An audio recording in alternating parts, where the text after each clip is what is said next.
Ring Ropes and Turnbuckle podcast coming up next. We got Trey Von Ali in the building. We about to talk that talk coming up next. Strength is like powerhouse, dangerous slam, surgical, can't repair once I break every limb. The general, which ring you prefer, I defend, cause the ruler always preys on the food in his hand. I'm telling you fam, my entourage is definitely stacked. Don Callis, I'm related to every wolf in my pack. Diesel like Shaq, I'm always outside for the script. Light it up, we take the ring, no fear in our eyes. Gold on my shoulder, fire in the sky. Hear the crowd get loud, we were born to rise. Bars in the zone, Doug keeps the pace. Otter with the plan, we control the space. This is greatness, nothing.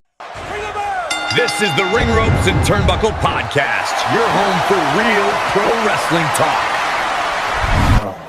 Soon, Bang Out Club will meet their fate. We have a secret weapon, someone from Lisa Bang Out's past, just in case she tries to get involved in our business. Meet our insurance policy. Make sure you hit that subscribe button. Yeah, we the champs. Thanks for listening. We gone.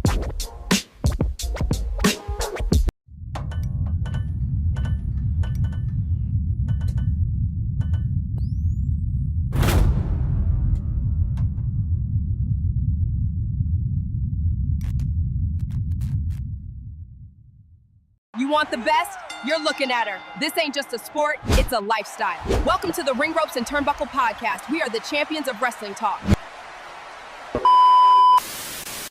Please stand by.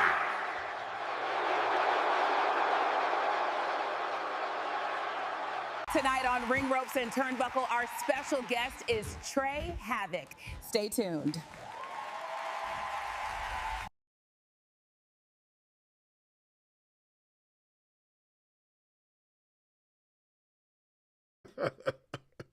We back. Make sure you like, share, subscribe to the channel. Hit the notification bell for more content. We are in the building with Trey Von Ali. That was his former name, not Trey Havoc. It's from Trey Von Ali now. All right, it's all good. We got there. Yeah, we got there. Hey, That's my fault. I'll take the blame on that one. Yeah. Nah, it's you know, we here now, so we ain't worried about it. We just gonna move forward. You know, it's good. It's right here, so we good. Hey, how we usually start this off? My man Southern King over to the right of me usually leads off the conversation, and like the Road Warriors, I'll tag in as needed, and we'll go back and forth on the questions. So that's how we move. So take it away, bro. All right, y'all. What up, though? I'm in a goofy mood tonight. Don't mind me. So first things first. Tell the people just a smidgen, because we'll get into the rest of it. Just a smidgen about Trey Von Ali. Trey Von Ali is a professional wrestler based out of Wilmington, North Carolina. I've been doing this about 9.5 years. Yeah. I've been all over the Southeast. I've gone into the Midwest. I've been to Vegas. Vegas was nice. Yeah.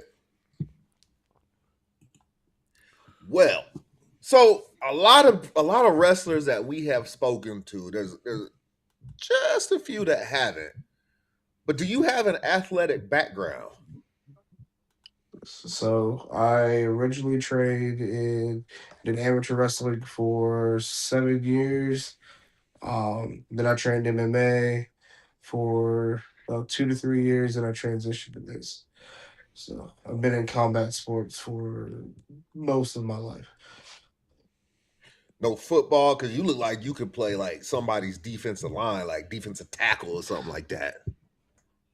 Nah, back in high school, I was like because of wrestling, I was between 170 and 190, so I was nowhere near as big as I am now. That's what's up. So I like to ask this question to everybody. Yes, people, I said everybody. If you're from the South, you know what I'm saying. I Yes, like to sir. ask these questions to everybody.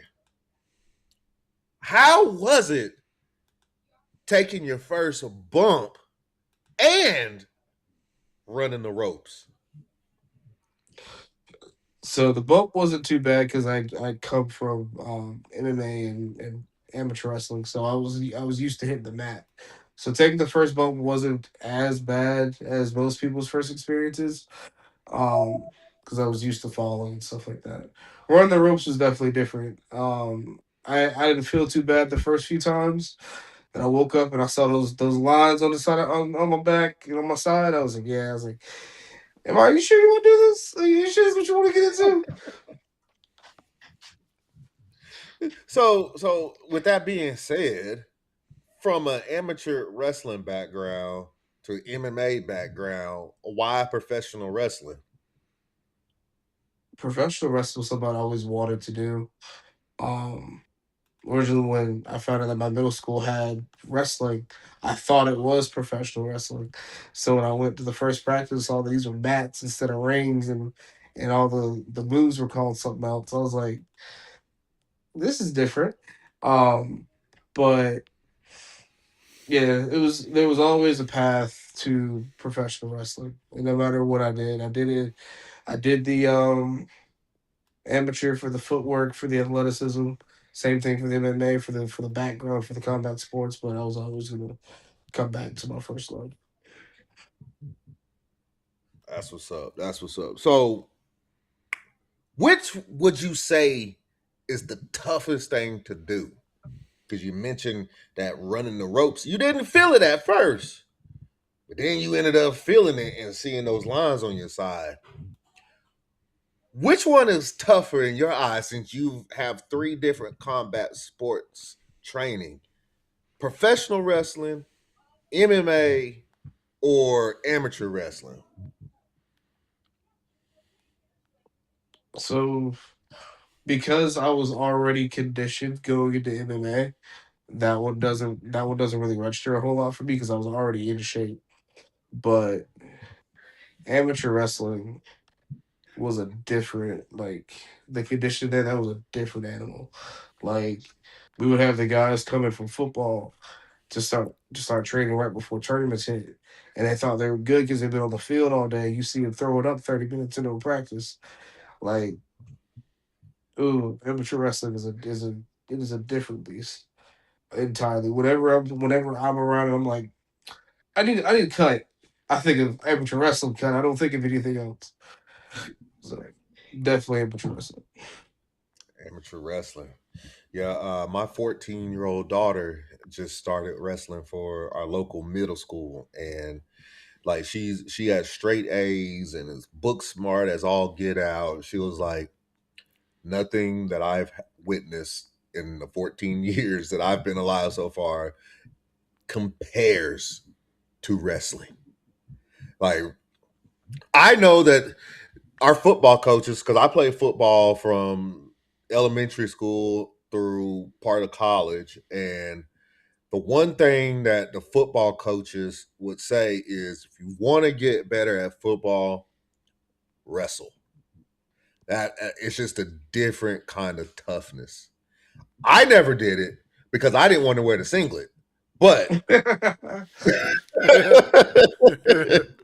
but being a wrestler is a different kind of toughness, and I commend any and everybody that put put the singlet on and went out there and wrestled, because that's different. I couldn't see myself doing it, so I commend any and everybody that has done that. So, what was your wake up call whenever you got started doing the professional wrestling training?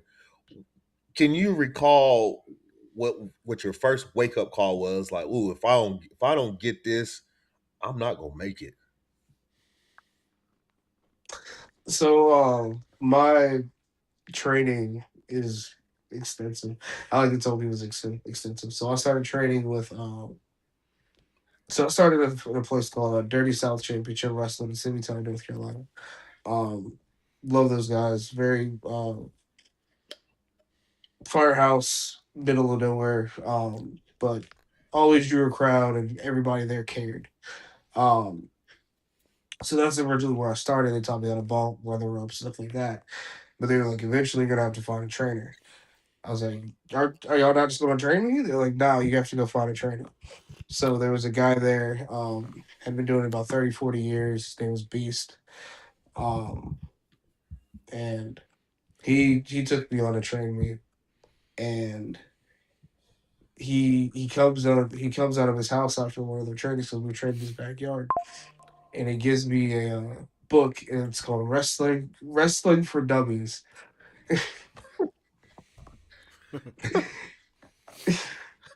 And I was like, he's like, you read this cover to cover, and it'll teach you everything you need to know about professional wrestling. But if you put a scratch on one of these pages, I'm gonna take it out your ass. Oh. Over a book? Over a book, because he's like, I've had this book he's like, nobody believes that I actually have this book. He's like, because people don't think this book exists. He's like, so Oh if boy.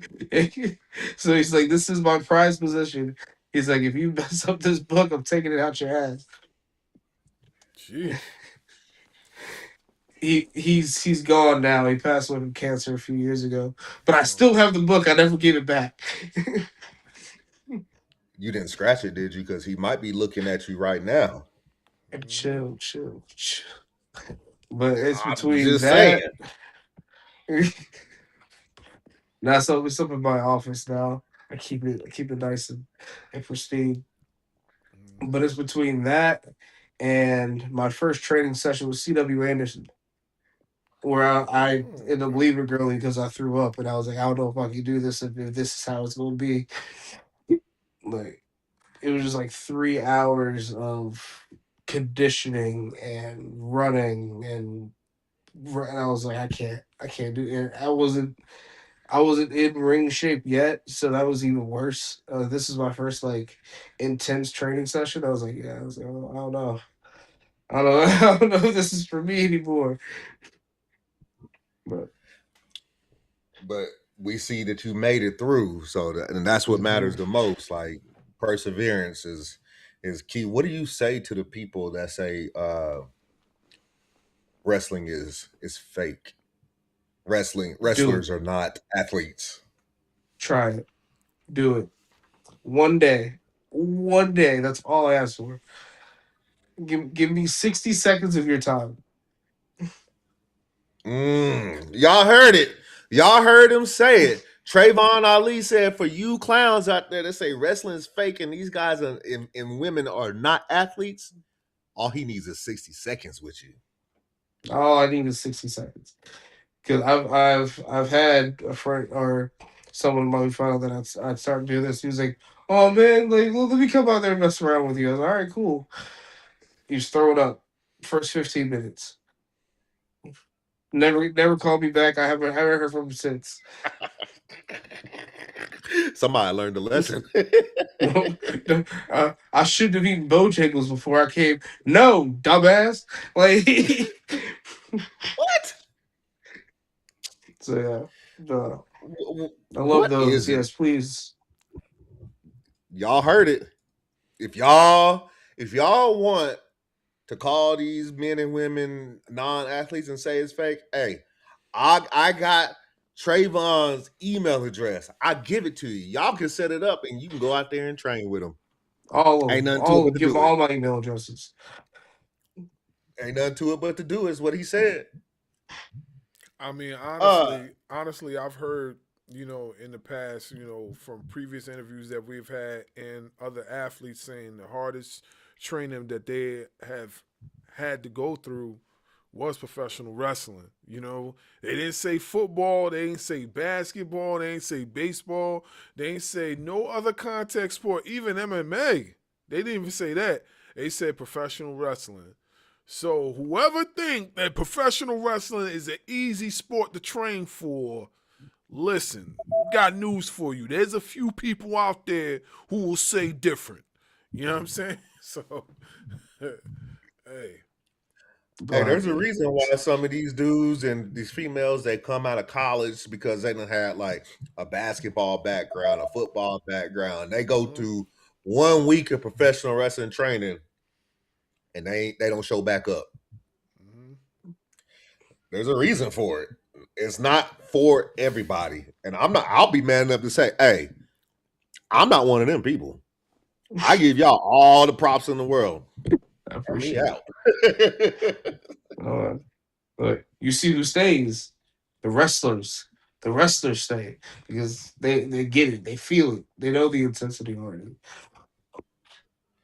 Absolutely. If there's one thing that I have noticed, what is it about the professional wrestling scene in North Carolina? I feel like as of right now, I don't know how many other places can say it, but North Carolina right now has to be the capital of professional wrestling. What is it about North Carolina? It's we get trained different out here. We've got a lot of the like early to mid 90s guys, some of the later 80s guys who are still young enough to where they could get in the ring and go and train some of these guys and just really get them in on another level. We got a lot of North Carolina guys who were on Omega, who were on ECW, who were on WWE, is getting picked up out of there. And then they're training. So you're getting training from WWE guys, you're getting training from ECW guys. An hour and a half up the road would be where I train currently as Carolina Wrestling Academy. That's Colby and Steve Carino. So ECW right there, NWA right there, like New Japan, all that. So like you've just got a great crop of trainers and you've got these young athletes who are coming out of school. And like I just want to do this and play video games. So it's just a dedication. I'll say I just went to Tennessee last weekend for Innovate Pro Wrestling. And they're like, dude, why are you so good at not even trying? I was like, because this in North Carolina, they don't it's a whole different animal in North Carolina. That's because I feel like every wrestler that we've spoken to outside of a select few, like frontman Jossie, he's from Minnesota, but everybody that we have, huh? Minnesota's next. Minnesota's next. First New Jersey, now Minnesota. Oh no! Hey, no love for Minnesota neither. Nah. Oh man. Oh no. Nah. It got too many letters. It's got too many letters. No. It's suspicious. It's suspicious. He said too many letters, bro. It's suspicious. It's like, are you Mississippi? Are you Montana? Like, are you like? It's suspicious to me. I just got questions. Oh, he said too many letters, bro.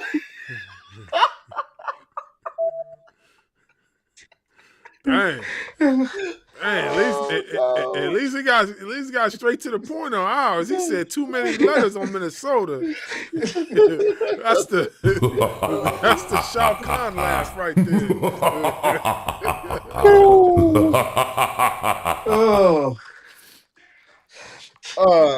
Oh gosh. No. I forgot where I was going with that. I forgot where I was going with that.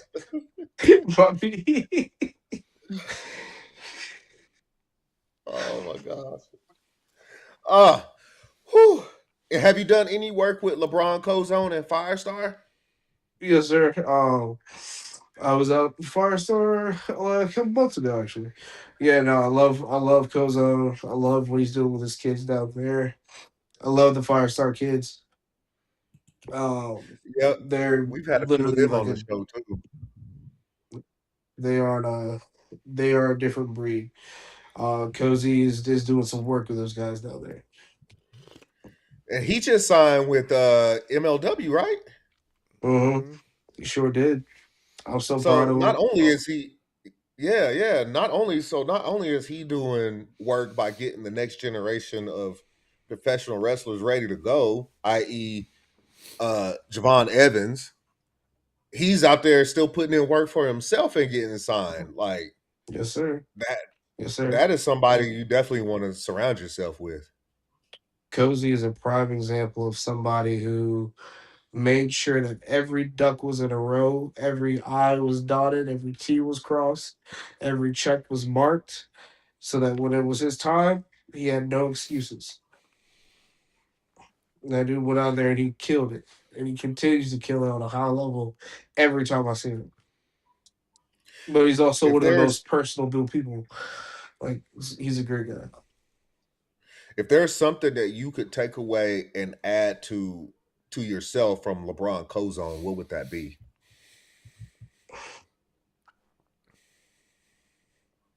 It's, I've never seen Cozy bad. Like, I've never seen him frustrated about something. And even if he was, like, I never saw it. He's one of the calmest guys I've ever seen. Now, I also don't go to Firestar, so like I don't train at Firestar, so his kids might have a different Right. interpretation. But anytime I've seen it, it's always, "Hey, buddy, how you doing?" Give me like, and in this business, especially like around this area, a lot of people have or tend to get jaded and just sour about wrestling. I've never seen him do that. I've never seen that from him. So maybe that. Just give me that good energy. Good energy. Good call. Good call. Go ahead, bro. So, my first question for you is, you have faced some high caliber opponents. You faced O'Shea Edwards. What happened? Oh, there you go. Okay, I was like, what's going on? All right. All right, you faced O'Shea Edwards. You faced Jakim Henry in a triple threat matches. When the spotlight is that bright, how do you balance the need to stand out individually while managing two different threats at once? It's just studying, knowing your craft, knowing who you're gonna be in the ring with. The thing about Trey Von Ali, the Black Diamond, is it's very calculated. I have to make sure that I need to be in control of every aspect of this match. So in order for me to be in control, I've got to understand what my person like what my person over here is anticipating, what he's over here, what he's gonna do, and being in there with someone as seasoned, as dominant as O'Shea, and then coming up with somebody that as wily and hungry as Jakami. It was definitely like a head on a swivel type deal. But it's definitely a great learning match for me. When was that? What was the date when you had that match? Was that recently or was that years ago?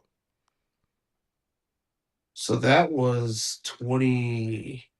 I want to say that was April of 24, April or June of 24. Oh, okay, So I that's was not starting to bad. find my feet a little bit more, Hmm. but Oh, okay. So that wasn't that long ago. Okay, okay. no. To piggyback off that question, have you gotten any offers from any other promotions or anybody that would like to sign you as a full time talent, or just keep you, what I mean, under the grasp? I wish. No, I'm still here. I'm doing my cozy. I'm gonna make sure all my I's are dotted, my T's Hmm. are crossed for when they do come. Hmm. Okay, okay.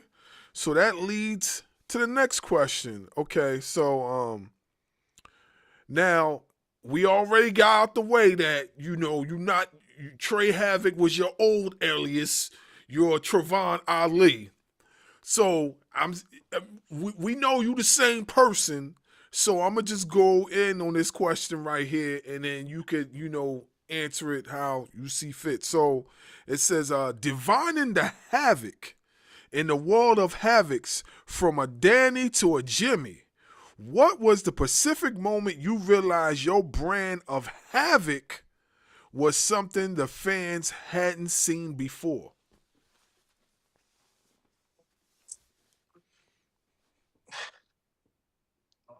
See, because I gotta go in my old in the old database. Mm-hmm. Dang, nobody's asked me about Trey Havoc in a long time. Um, there was a company that ran in Wilson, North Carolina, Mm-hmm. and it was the second. Yeah, it was one of two of the first promotions I ever worked for, Mm-hmm. and that's also where I met my best friend. That's actually where this is going. Um, so I met my friend Jack Tatum there. We ended up having a tag match, and me and Jack already have like really good chemistry, but there was something about that being our first time touching, and the crowd was just like eating all of it. They were like they were quiet for a majority of the show, but they were eating up all of our stuff, and it was like, okay, maybe we do have something here. Maybe I do have something here. That's probably the earliest that I can think of where I was like, okay, like I'm over. Mm-hmm. Okay. Okay. Has there been any point in time where you felt that you felt like the crowd wasn't as engaged as they normally would? Yeah, I get those. I get those all the time. Case when I had a match last year with it was me, Jakami Henry, Raylan Albie, and Mila Johnson, and it was a tag match. And I was fully expecting that match to like go off. I was expecting the crowd to just be eating this whole thing up, and that crowd was crickets, and it kind of threw me off because like um I'm big on the hey, if they're not reacting, like either make them react or take it home. And nothing that I did, not a single thing that I did, got that crowd to make a sound. So I think that's the worst one that I've had.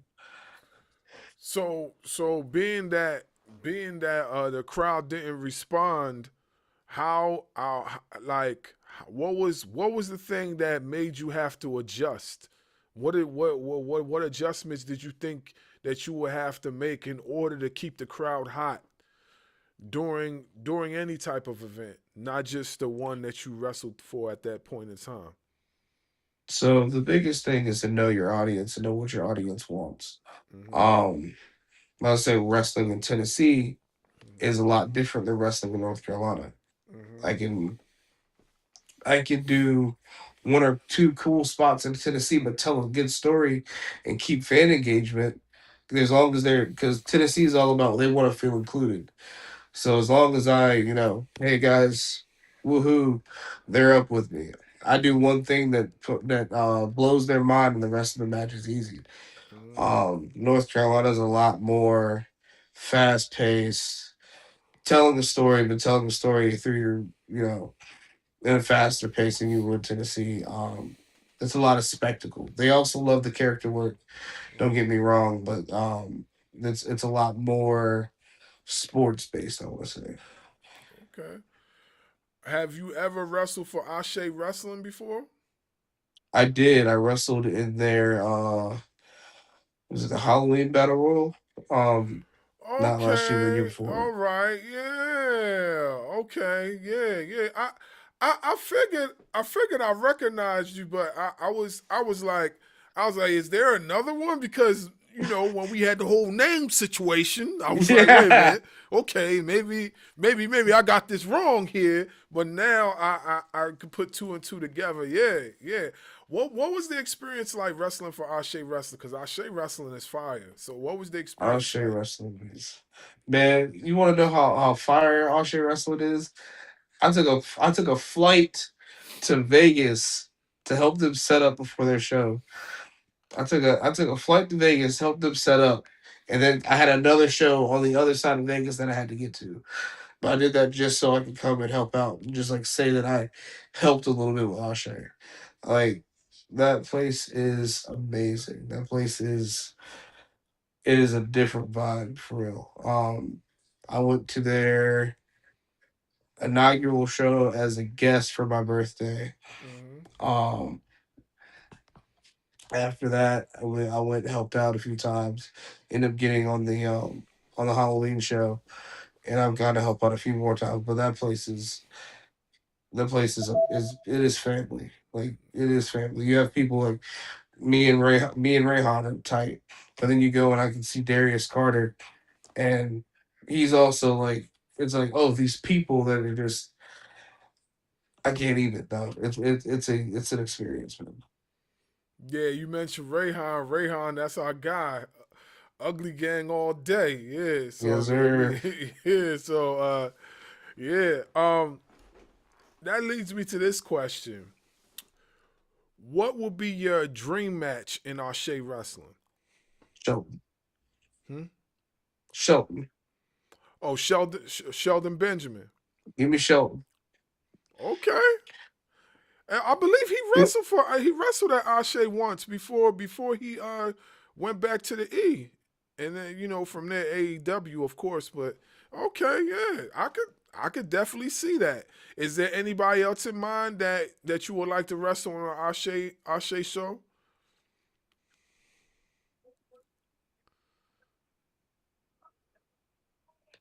There's so many that I can't be like all of them. Like legitimately all of them. Right, yeah. Like Jay Lethal's one. Definitely Shelton because Shelton, me and Shelton were this close. Me and Shelton were this close. Oh wow. Yeah, Yeah. that would have been fire. That would have been fire. You mentioned Jay Lethal. That would be crazy to have Jay Lethal on an Ashe show. That would be off the chain. You know who's gonna throw his name in the hat since you done made front of his state? That'll be front Oh, man. Front man gonna throw his man. name in yeah, there. oh yeah. Yeah, Ain't he no man from definitely gonna Minnesota say about to throw something. nothing. But I throw some of them letters away. Like that's all you can be throwing away. It's all front man. I'm not even a character. I just don't like Minnesota. I just don't like Minnesota. Ah! Yeah. You hear that, front man? Hey, I'm just, you know what? I'm gonna just leave it at that. You do your thing. For a minute, it's even about you. It's all about Minnesota and the fact that you just lived there. You just from there. It's not your fault. You couldn't do anything about it, but it's Minnesota.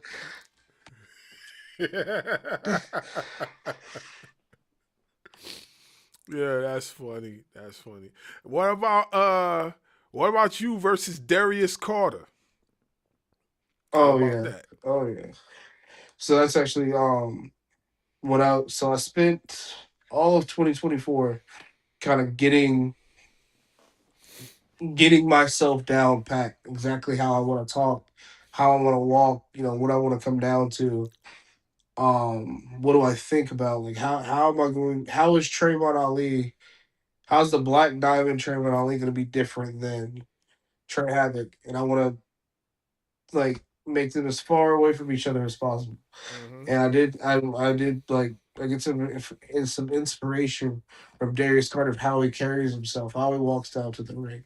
And like he never that is him. And I'm like, so how can I take that and that commitment and that aura, but bring it over here to what I want to do with the Black Diamond? But Yeah, well, yeah. Darius is definitely in his own. He like we actually spoke about it a few times. Like he's one of our favorite heels, as far as like on the rise. We just need to see this man on TV. Like, you know what I mean? I feel like with his character, I feel like I feel like WWE would probably be the spot for him because he just has that aura that would need that type of look, but at the same time too, he's so diabolical that he could go to an AEW. Can you imagine him and MJF in the same ring? Man, those are expensive suits. Yeah. What? Oh my God. Yo, my eyes will be glued to the TV for that promo. How these guys will be so disrespectful. That would be crazy. Yeah, man. Shout out to Darius. We hunting you down for a show too. We've been hunting you down. We eventually gonna get you on here, but we had to just throw that out there real quick. Here's my my next question. Then I'm gonna tag homie back in. So every wrestler faces the bump after bump, which you just not too long ago spoke about it with Dub. Every wrestler faces the bump after bump. What has been the most difficult physical or mental hurdle you have had to clear up to stay durable in the business that consistently tries to break you down? I had to do a couple. My first one was because I realized that my matches that I wasn't having a match I was trying to keep up. And it was a mindset thing and just me having to be like, I'm not going to try and keep up. I'm going to make sure that I blow past them and they have to catch up to me. Right. I'm gonna raise my bar and I'm gonna wrestle at a certain level and a certain expectation. And it's your job to climb up. To me, it's not my job to go down to your level anymore. And the other one was it was just getting out of the headspace of just like of being jaded and just going like, oh well, things aren't going my way. It's not me, it's them. It's like, nah, Dre, just work harder, man. Like getting out of that oh boo-hoo, like well, I'm doing all this, like why am I not getting this? I spent the past 2 years, 3 years making sure my promos were some of the best over here. And make sure some line ring work was the best in here. Why are they picking me? And it's like, they'll get to you. Why are you worried about it? Mm-hmm. So just switching the mentality to like, oh no, like just being so negative and just making it to just do it. This is something that you love to do, that you wanted to do since you were 4 years old. Do it. Do it and have fun. It makes sense. It makes sense. You gotta do what you love. Only reason why I mention that is because you'll have a lot of the young guys that come into the business, and they'll probably last maybe a cup of coffee, and they be on their way out. They don't last that long, and it breaks them down so much that they can't take it. And I consistently tell people when me and my bro will have these debates with other content creators as far as wrestling, like that it is definitely one of the hardest sports, if not the hardest sport to train for. You know what I'm saying? Because not for nothing, professional wrestling, although we know it's choreographed, we know it's entertainment, if you look at professional wrestling from a combat sport aspect, it's all the elements of combat in one. Although it's choreographed, it's all the elements of combat in one. You got martial arts. You got boxing. You got kickboxing. You got wrestling. Hell, if you fast as hell, you even got a little bit of track in there because you got to run them ropes properly. You know what I'm saying? If you run them ropes the wrong way, you is definitely going to hurt yourself because them cables do not give. Although I have seen them give once or twice before, depending on the match. But it's all the sports elements all in one. So you definitely have to be in some type of mental space and in shape or close enough or whatever just to be able to handle, to be able to endure what that type of sport has to offer. So yeah, everything you said is accurate. Go ahead, Dub. So we all know that everybody has their preference, right? So what is your preference? A baby face working working as a babyface or a heel? Babyface. I much rather working as a babyface. It's a lot easier for me because I've been told that I'm a pretty likable person. So I kind of like, so I get cheers pretty easily. Um, Being a heel is kind of more difficult, especially being an effective heel, because I can be a surface level, oh boo, you guys suck, that just coming to your town, um, easy, but some places like I just TBD down in Jacksonville, I was a heel there, they just turned me babyface, but the type of heel that I had to be there, kind of like you gotta you got to get into a certain headspace, and it's never fun for me. So I'd much rather be a babyface. You're the first person that I've asked that question to that said babyface. Everybody else has said heel. So what is it? What is it about the babyface versus heel factor for you? Other than the fact that people say you're a very likable person. I'm just like I I want people to. I know that's a lot to the person, but I want people to like me.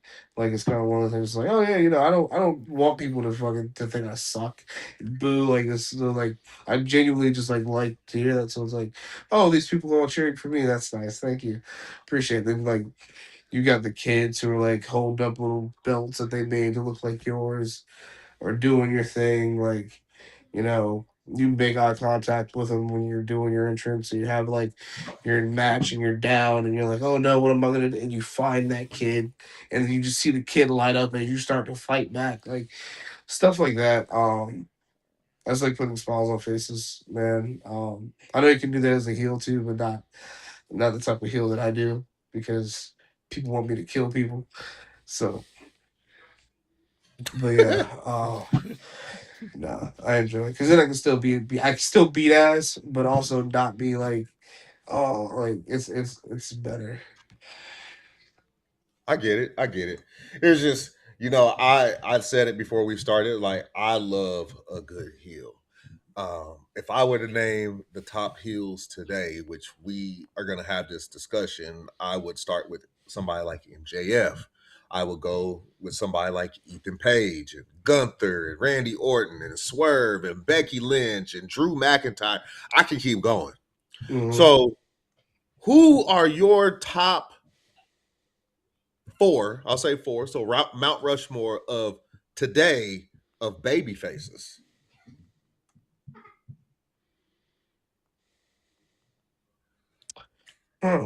See,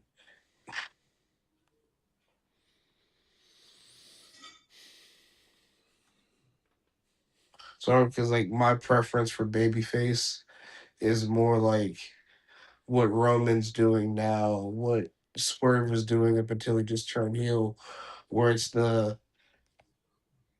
like I'm not like a really nice guy, but I'm a good guy. So then there's always that switch that can be turned for like a very realistic reason. Um, so So those are the you like nuanced baby faces. somebody like a Stone Cold Steve Austin Yeah, that's like he's an asshole, but he's a likable asshole. yeah. Okay, I Like got you. like um the Rock, like, oh, Rock can sit here and talk shit all day long, but y'all still love him. Um, but yeah, those. Well, if we're talking about straight baby face, gotta give Cody. Gotta give Cody. Um, Cody is the baby face right now. Um,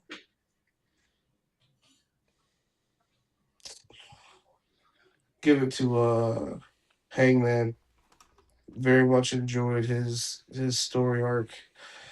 Um, Ongoing. So Hangman, Cody, MJF is the best baby face in the world. I don't care. I don't care.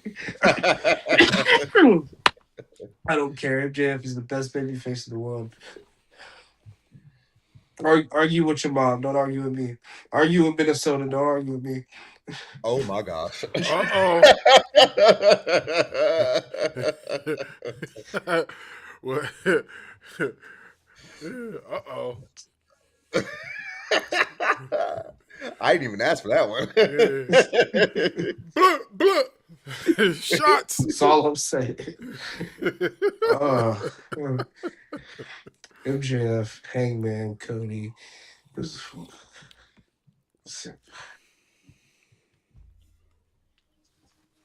I miss Daniel Bryan. A lot of people do. Don't feel bad. I'll put Mox. I'll put Mox. Ooh.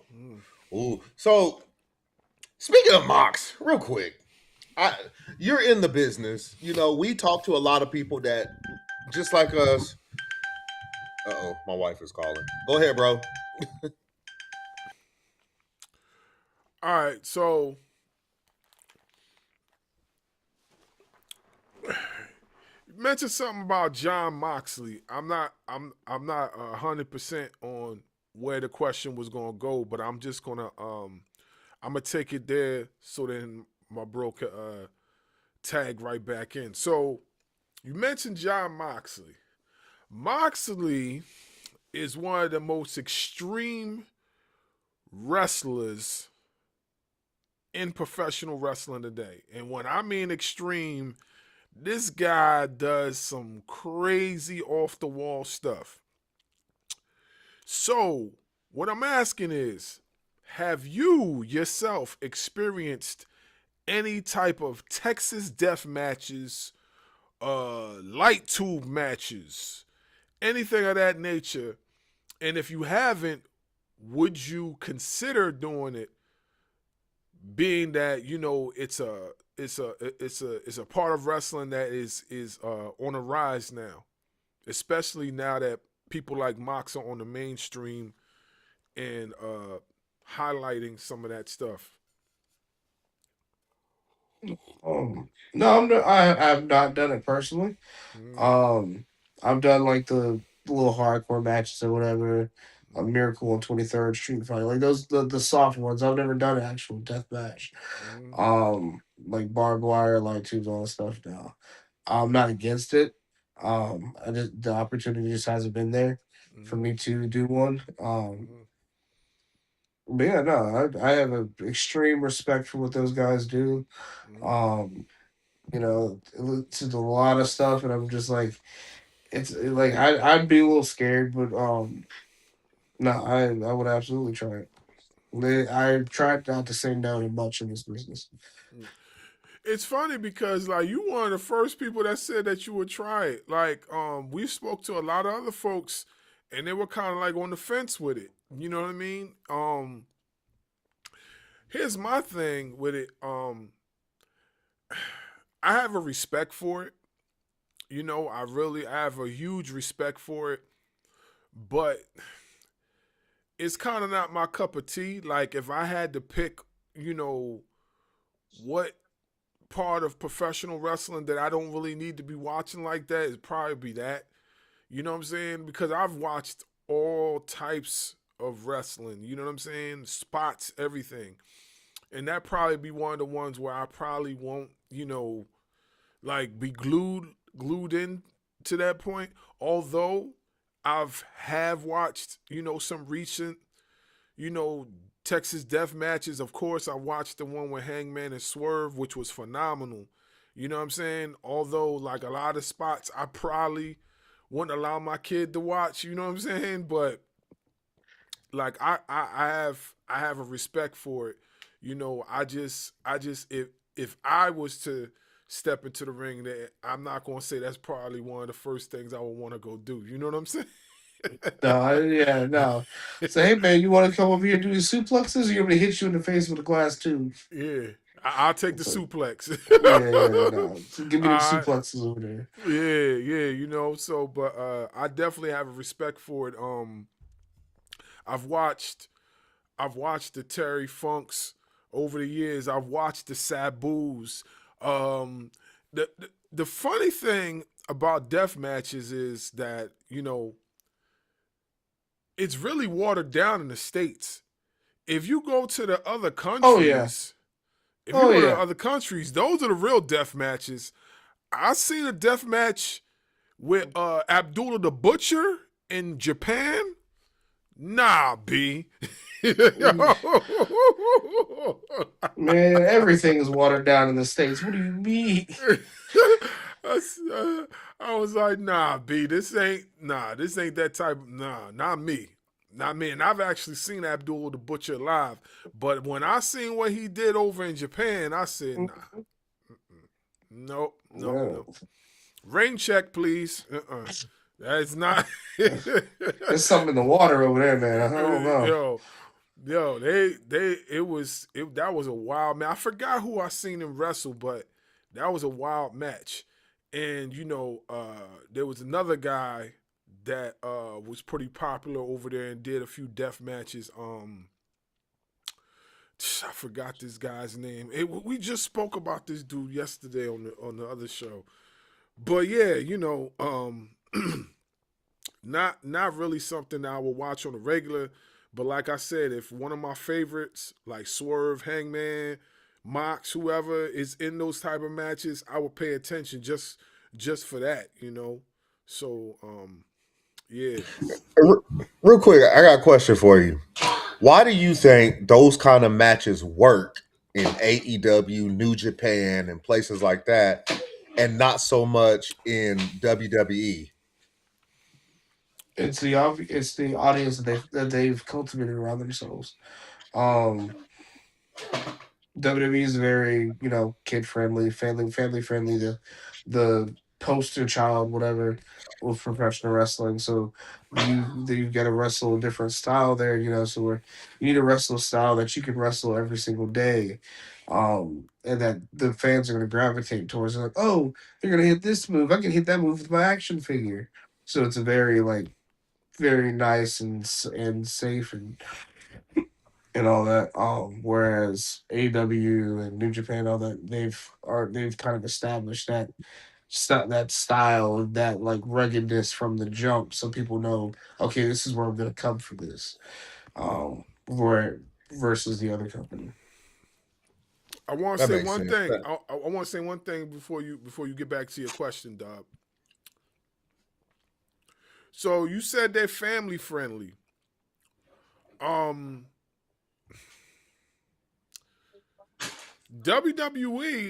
over the last few months have gotten a lot edgier.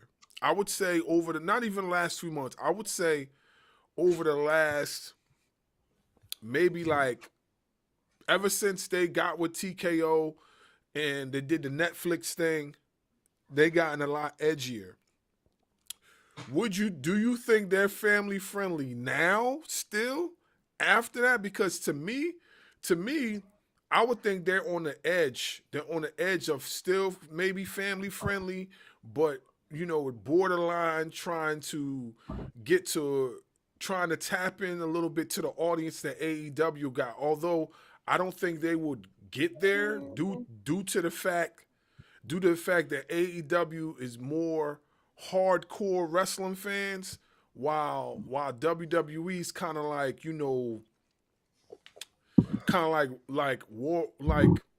basically they watered down wrestling fans. The fans that are just stuck with this is what they want to watch. That's all they want to watch and nothing else outside of that.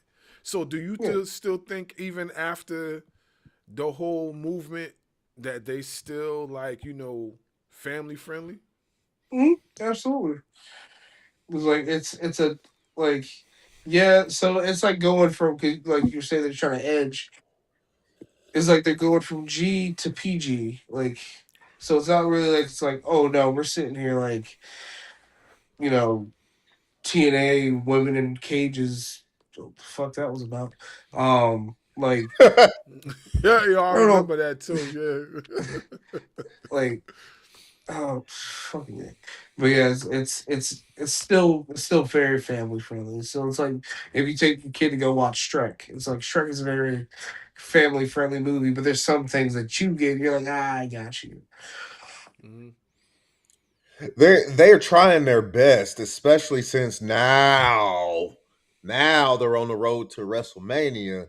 They're trying their best to get more edgier. Like we've seen blood on Raw, we've seen blood on SmackDown for 2 weeks in a row now.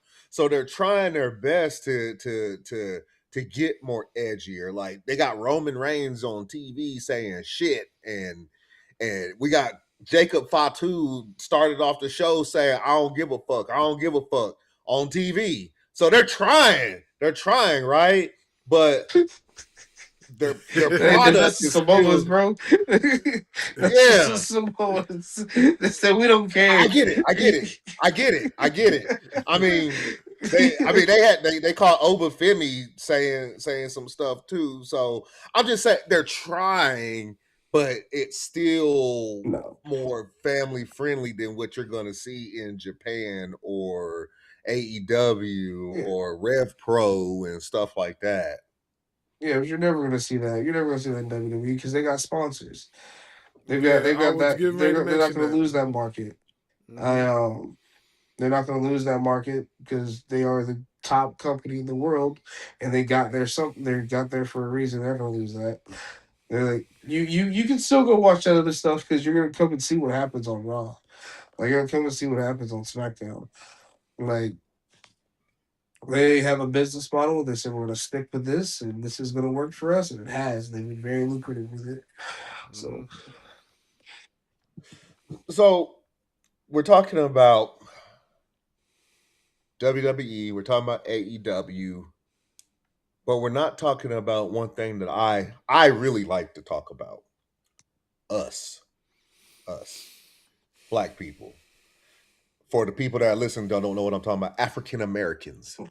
How do you see us in professional wrestling these days? It's so much better than when I started.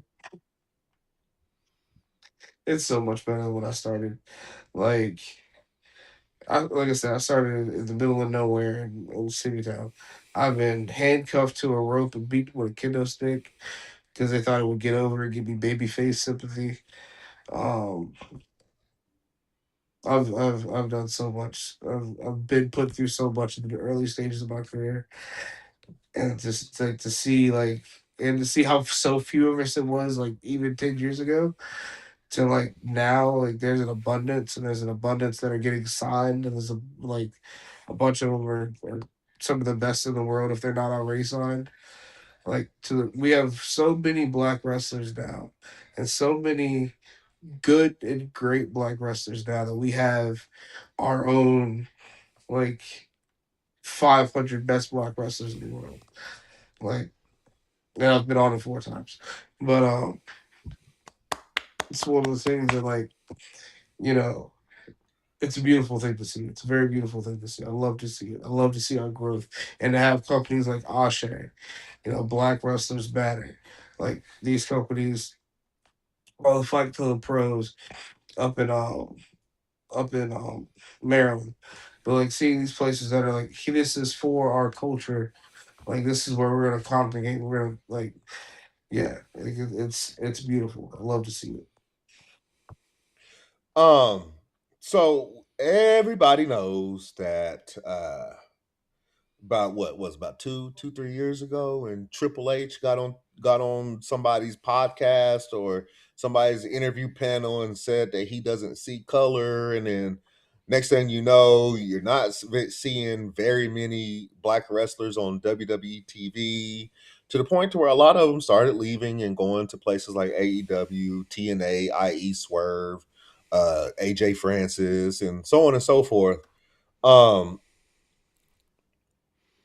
are you feeling these days seeing guys like Obafemi, Trick Williams, Javon Evans, Carmelo Hayes, and Lash Legend, and there's plenty more to where that came from, getting those spots on mainstream TV like Raw and SmackDown. You know, we saw what Obafemi just did to Brock Lesnar on Monday Night Raw to open up the show. So as another black man that's in the profession, how did that make you feel seeing that and then seeing all the young black talent coming up and getting on these bigger shows like Raw and SmackDown? I knew it was coming. Because you can, if you want to see what the next few years of wrestlers are going to look like, look at who they're signing. Look who they signed. So, like, was I the biggest fan of Triple H saying all that? Like, I was like, no. Because I'm like, it's already, like, I don't see color things already like that. It automatically turns people off from anything that you're going to say after that. But I know if I'm looking at who's getting signed, and I see my boy Javon, and I see on the WWA ID program, you see guys like Jaquan McNair, guys like Cappuccino Jones, and it's like in the next 5 years, the more of that you see, the more is going to be on the main roster. Like you got Oba, Trick, Carmelo, they were all signees. Now they're all main roster. Like Lash Legend, like what I remember reading about Lash Legend's first match. It was so bad they were thinking about letting her go.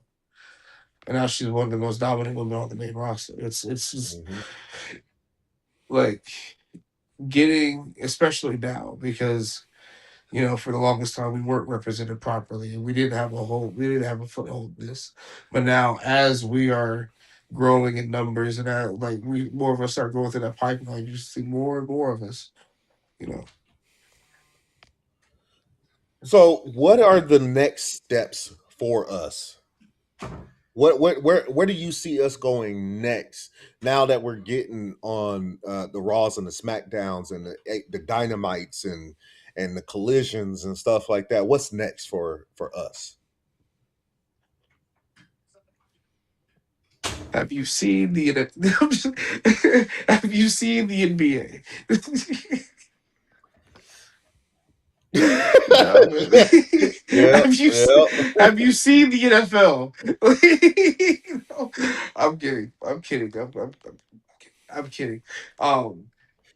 kind of. It's just like He's kind of kidding. hey guys, these are jokes. Nah. As long as we continue to do what we're doing, and because second to none out here. So as long as we keep doing what we're doing, keep being, positive role models for our people, fucking doing this for the love of it, and because the road's always going to be harder for us, no matter what. It's always going to be. That's never going to change. That's why the group of the Pantheon, we're the Pantheon of professional wrestling, a bunch of black guys who, have to work twice as hard as everybody else for half the reward. We just have to keep fighting. I mean, we're doing it. We're making it easier for the next generation. The easier it gets for the next generation, the easier it's going to get to where this is commonplace. We don't have to worry about this anymore. 100, bro. 100. I appreciate you answering that. Before I move on to the next topic, give me some of your all-time favorite black professional wrestlers. Shelton Benjamin, Ron Simmons, R-Truth, The Rock. Was that 4? Ooh, Jay Lethal. Jay Lethal. I have another one after that. Dang it, I lost it. Literally, every single last one. Orlando Jordan, David Otunga. I love David Otunga too. The NXT David Otunga, man, you could the hoodie just. Derek, and let's not forget who he married to either, because Jennifer Hudson. Yeah, Jennifer Hudson. Yep. And was on Flavor or not Flavorful, but I Love New York. Man, Yeah, he was. I forgot about that. Yep. No. Javon Swerve, like, I love, I love black wrestling. It ain't gonna be too much longer. It ain't gonna be too much longer until you see one of us main eventing the biggest show of the year, WrestleMania. Whether if it's Oba, whether if it's Javon, whether if it's Trick, Carmelo, maybe it's a combination of two of them, maybe it's three of them. But one day and one day soon, you're gonna see us main event WrestleMania. And if I had to pick who I think it's gonna be at this current trajectory, it's gonna be Oba Femi. Oh yeah, oh yeah. You got, dude. I'm looking at Oba, and like, first off, we got to talk about these right here. Whenever I see Oba, but nah, I see Oba. I see like he's that guy. He's gonna be that force. And then you've got Trick, who when Trick first showed up in NXT, I didn't know how to take him. I really like him a whole lot, but seeing his growth and his development into just being this charismatic, just for lack of a better example, like 2026's Booker T. Like, I love it. It's because I loved Booker T growing up, and I know, like I said, not going, oh, you're just the new him, but like the similarities are there. I love it. Then Carmelo Hayes, as soon as he, yeah, it's a joy to see. I love to see it. Real quick, hey, do you have your lemon pepper steppers? I ain't wear them today. I said they're not gonna see my feet, so I ain't gonna put them on today. Damn, I should have put them on because I would have done it too. uh, go ahead, bro. I gotta go take care of something real quick. I ain't prepared. Yeah. Okay. So let's talk about this. There's a name there's a guy by the name of Jack ring a bell to you? JAC. Yeah. Okay. Yes, it All right. does. So the question is, you have had intense back and forths with guys like Jack. Who has publicly tested your will and character? Does that kind of professional friction fuel your performance, or is there a point where it becomes a weight you have to carry outside the ring? You know, my back's been hurting for a while of carrying the promo division of the North Carolina scene. Because people think they need to talk anymore, and all I want to do is talk. Because I'll talk shit all day long. Mm-hmm. So I told some of the guys like a month ago. I was like, yeah, dude. I was like, I've been putting on easy mode for you guys because y'all aren't coming with nothing. And then Blade Brown dropped one on Oh, me. Blade Brown dropped one on me. I said, okay. I said, all right, I can. And I said it in the promo. I said, oh, I can stretch the pin. And I can take off the kid gloves and I can actually do something. That's the biggest thing. I talked to Joe Black, big mentor of mine. Thank you, OG.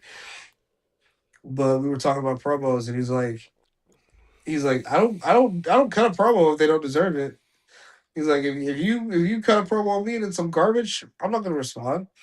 He's like, I'm not gonna take my time.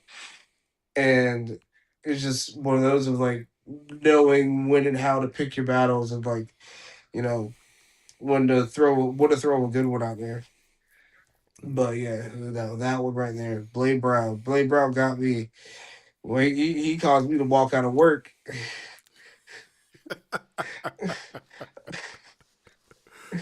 They said, Blade got words for you. I said, bet. They sent it to me. I said, hold on, y'all, I'll be back.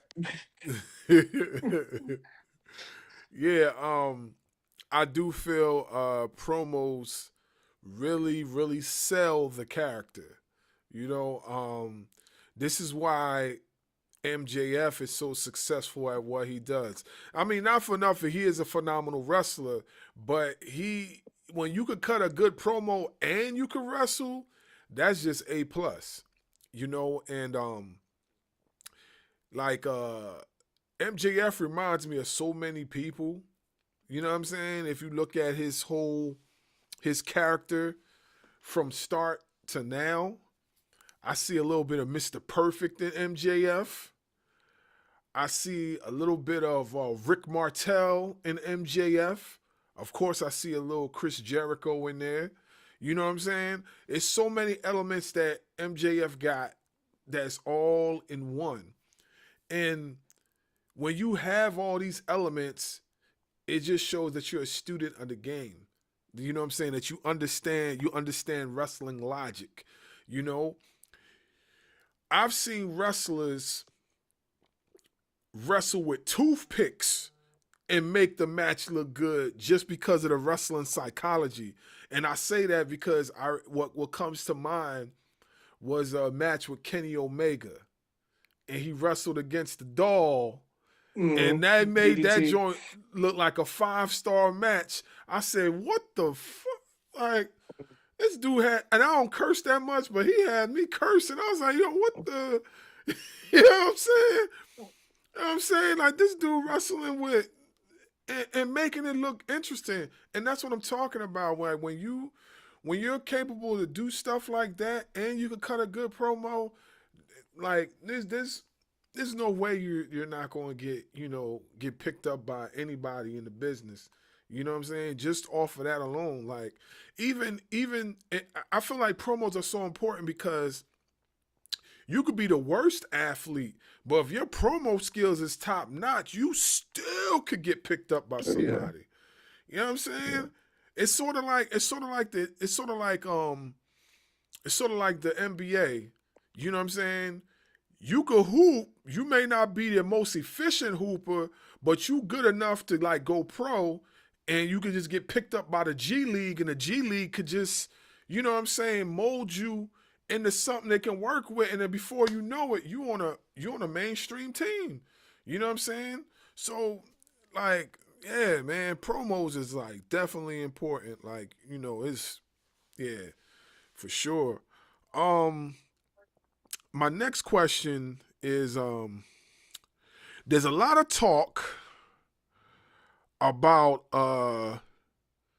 you, and I'm not saying this, but this is what is said here. You not having a dog in you.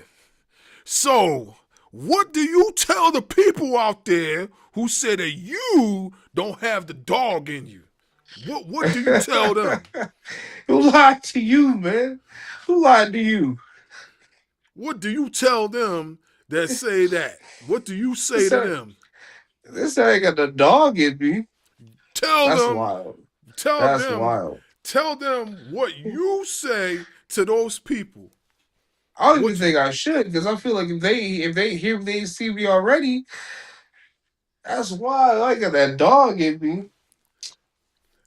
Tell them what you feel about that. Now, mind you, this is a random question that's generated. So I was trying to get you to see what you was going to say. I was so flabbergasted because nobody's told that to me before. I was trying to start the pot. I was trying to stir the pot.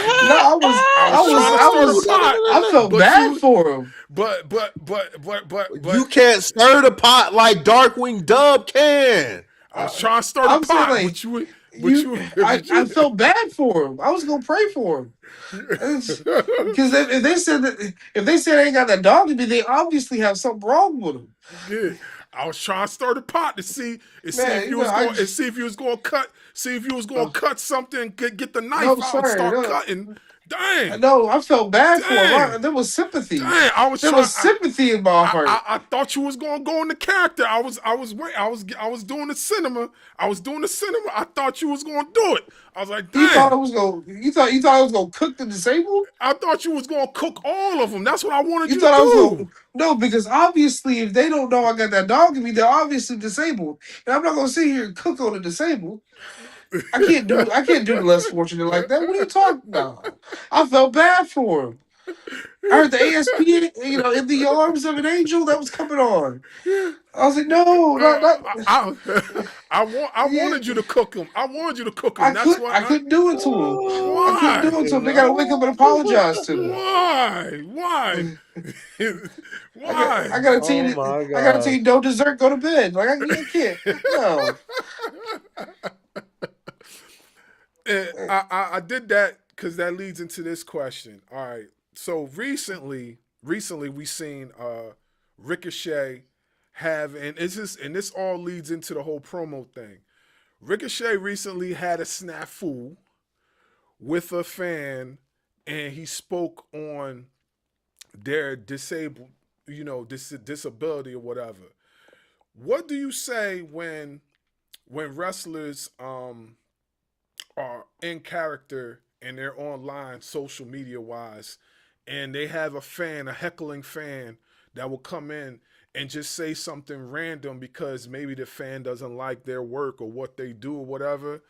So they say something like that, and the wrestler just fires back with something like that. What is your thoughts on that? My thing is my baseline.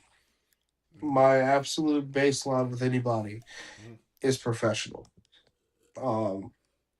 If I'm cordial, if we're happy, or like we're friends, whatever, that's past. But the baseline you get from me is professional, because I know whether I have one eye on me, 10 eyes on me, 20 eyes on me, people are looking and waiting for me to mess it up.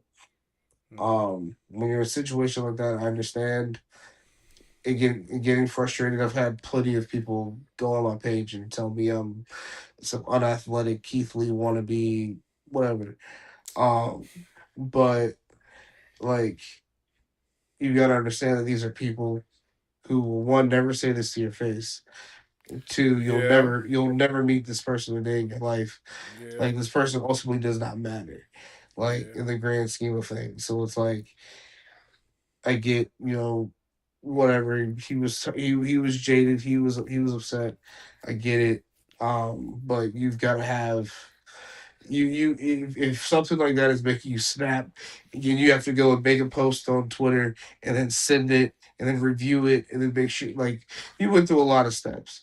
I tell the kids who ask me for advice, I'm like, hey, if you ever feel like you need to say something on social media, type that whole thing out, use all the characters you can, and then delete it and see how you feel after that. Because you typed it out and you got it all out, but nobody ever has to see it. Yeah. I hear what you're saying. Like, me and bro, we spoke about it, and the way I seen it, do I feel like it was wrong for what he said? Yes. But what I also feel like is he's a heel. He's a heel. Heels don't have to be good at being a heel. I feel like heels just have to be good at getting people to hate their guts. You know what I'm saying? Like, that's how I look at it. Like, we already know Ricochet could wrestle, so if him blurring him just poking just a little bit, I don't see nothing wrong with it. Although I wouldn't have said that, I probably would have turned it into something else, because she kind of played off of the fact that his acting hasn't got any better. Me personally, I probably would have said, what? I'm an Academy Award winner. What you talking about? You know what I'm saying? I would have kind of just went off of that. But you know what I mean? I kind of, I do feel like it was wrong, but I also feel like, we got, fans have to learn how to just stay in their place, because, like, to do what you guys do on a regular basis and have to stand in front of that time after time again, like you're a world champion for God's sake. You know what I'm saying? That's a lot you got to hold on your shoulders as is, and you got to represent two companies. You know what I'm saying? A lot of them can't even represent nothing outside of their basement. You get what I'm saying? So it's like how you gonna go tell somebody how they can conduct themselves as far as a professional athlete when you probably don't even got an athletic bone in your body? You know what I mean? And this is the kind of mentality that you guys have to deal with on a regular basis with these fans. Me and my bro, what we'll tell you, we battle with these type of people all the time in the IWC. Like, and it gets to the point where we'll have arguments. It'll get toxic to the point, like, you know what I'm saying? Like, at times we don't even want to involve ourselves in certain spaces, you know what I mean, due to that.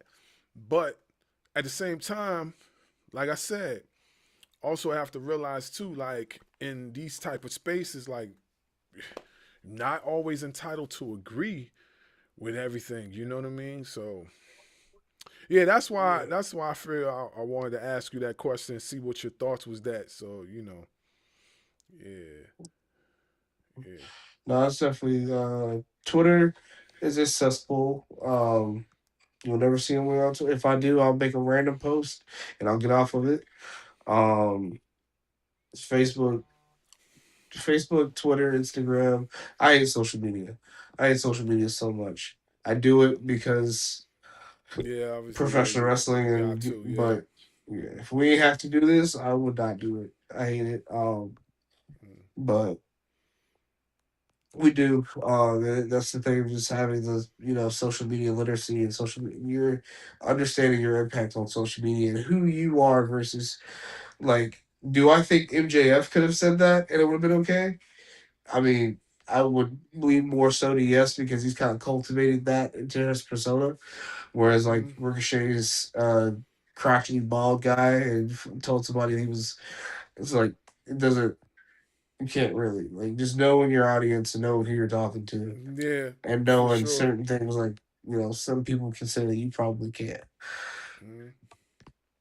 Yeah, nah, definitely. I hear what you're saying. My one more question. Hold on, real quick. With all that being said, is kayfabe dead? No, no. I think kayfabe is evolving. I think the way that people thought about kayfabe even 10 years ago when I started is not the same. I think it's no longer like that because of the ease of access to everything that's backstage and people riding together and all that other stuff. Like when I first started, I had to get out like a block down the road and walk to the place because I was riding with the person I was feuding with. Do I have to do that now? No. Oh, I'm like, but it's just okay. figuring out how to make people feel that something in this aspect is real. Getting them to suspend their disbelief in some way or shape or form. Um, like I said, like going back to me and Blade Brown, when we were cutting promos on each other, people thought that we were gonna like actually fight when we got in the ring. And then we had a great match and Blade he just had a tryout. He's been around for a few years. He's a Firestar kid. Love him to death. When I just bought his book, love him to death. But they thought that we were about to go in here like because of because of us making them feel what we were feeling. So is kayfabe dead? No, but it's turning into something different, and it's gonna change. So, do you think with what Ricochet said, do you think that was actually from the heart, or do you believe like he's since he left WWE and went to AEW, he's been talking shit to everybody on the internet. It's been nonstop of him shit talking any and everybody. You know what I'm saying? So would you say, do you think that was him in character? Do you really think that that's something that man, as an individual, you probably shouldn't have did that? It was I don't know, it was in character because it was in character But there's that little song back there. There's like so the chip on your shoulder that makes you go a little like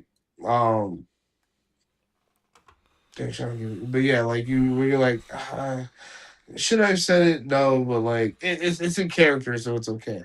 They'll understand it's in character, and it's like, nah, like you probably shouldn't have just said it. Like should have just not said it. But that's just how I feel about it. It wasn't that long ago where we were talking about us. You know what I'm saying in professional wrestling, and there's been there was an interview that was done earlier this week by one Obafemi, Mm-hmm. and in that he said something about who motivates him. He named Elon Musk, he named Joe Rogan, and he named somebody else. I can't remember. But the one thing that everybody keeps pointing out is the fact that all three of those guys that he named are all MAGA. They're all Donald Trump supporters. Whereas we know that Triple H and the WWE, they all support Donald Trump also.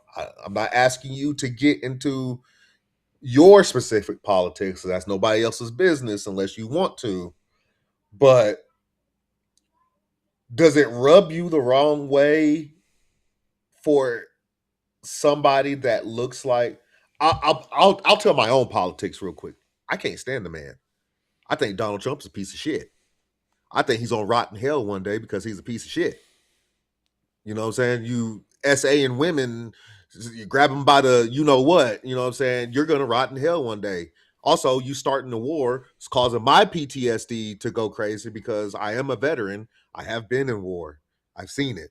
It's not good.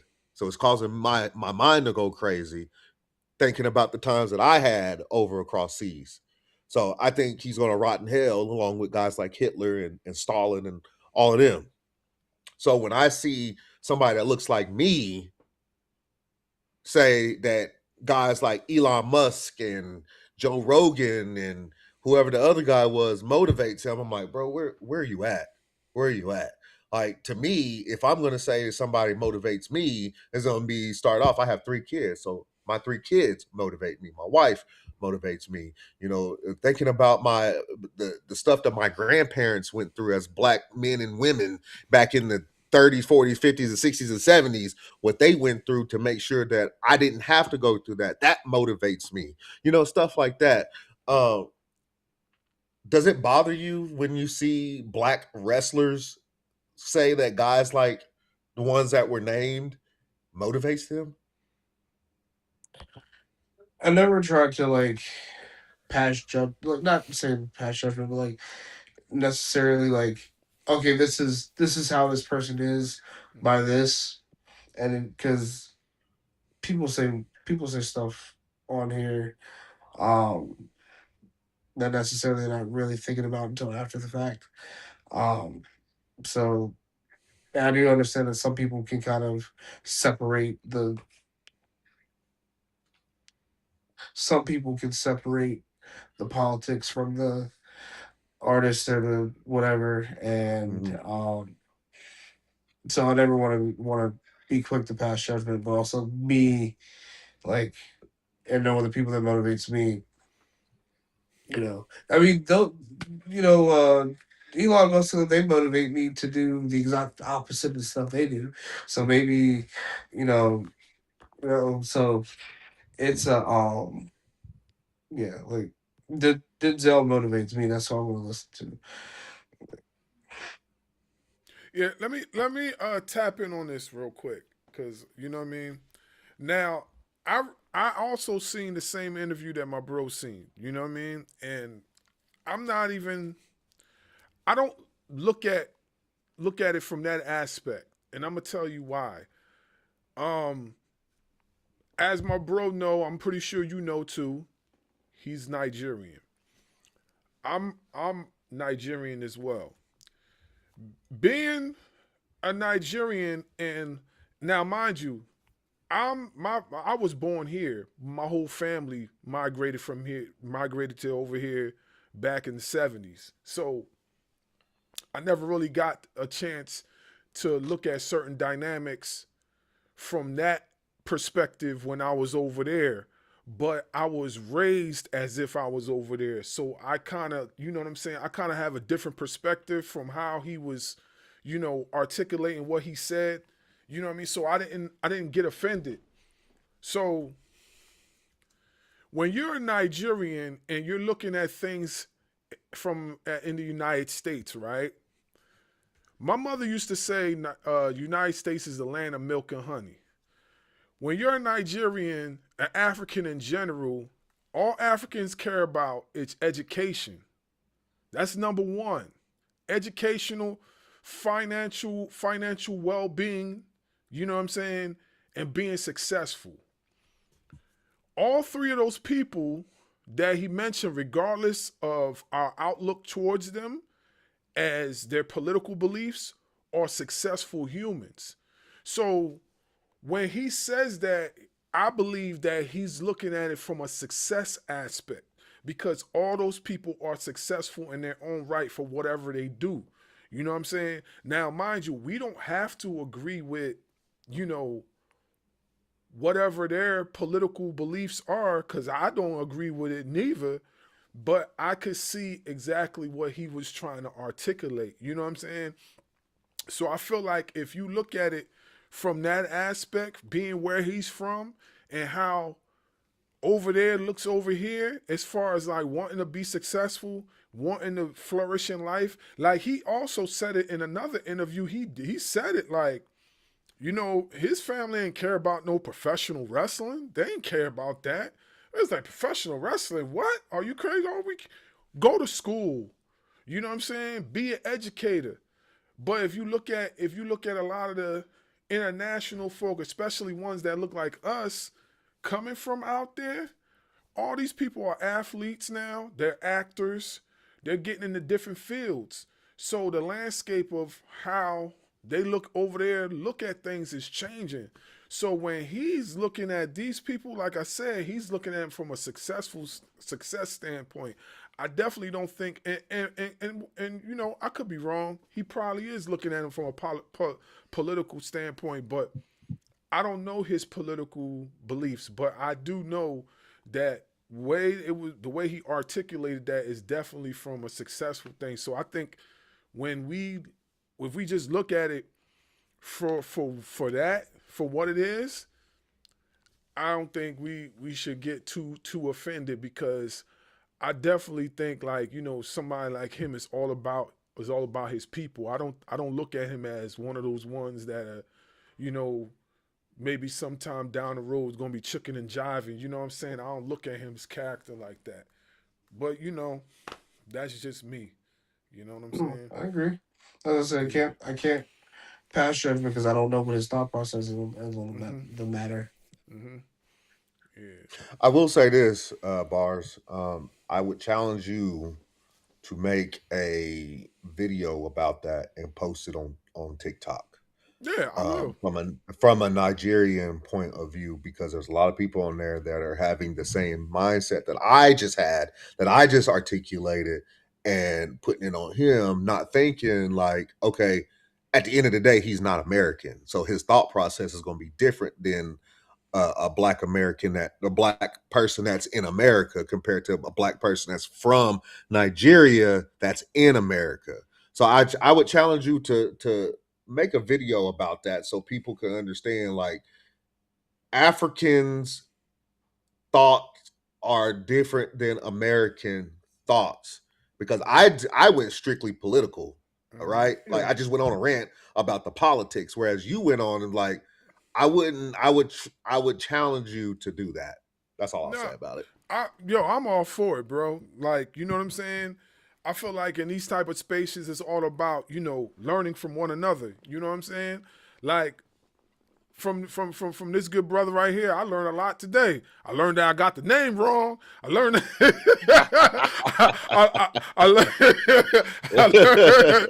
I learned I couldn't get him to take the bait. So as far as the promo, I felt bad for him. I couldn't do it.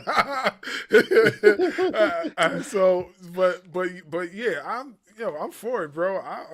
I could work on that joint tomorrow. You know what I mean, and post that joint. But yeah, man, like I feel like just look at it from that aspect, and you could kind of see where he's coming from, because I definitely don't feel like he's trying to show his political point of views or whatever.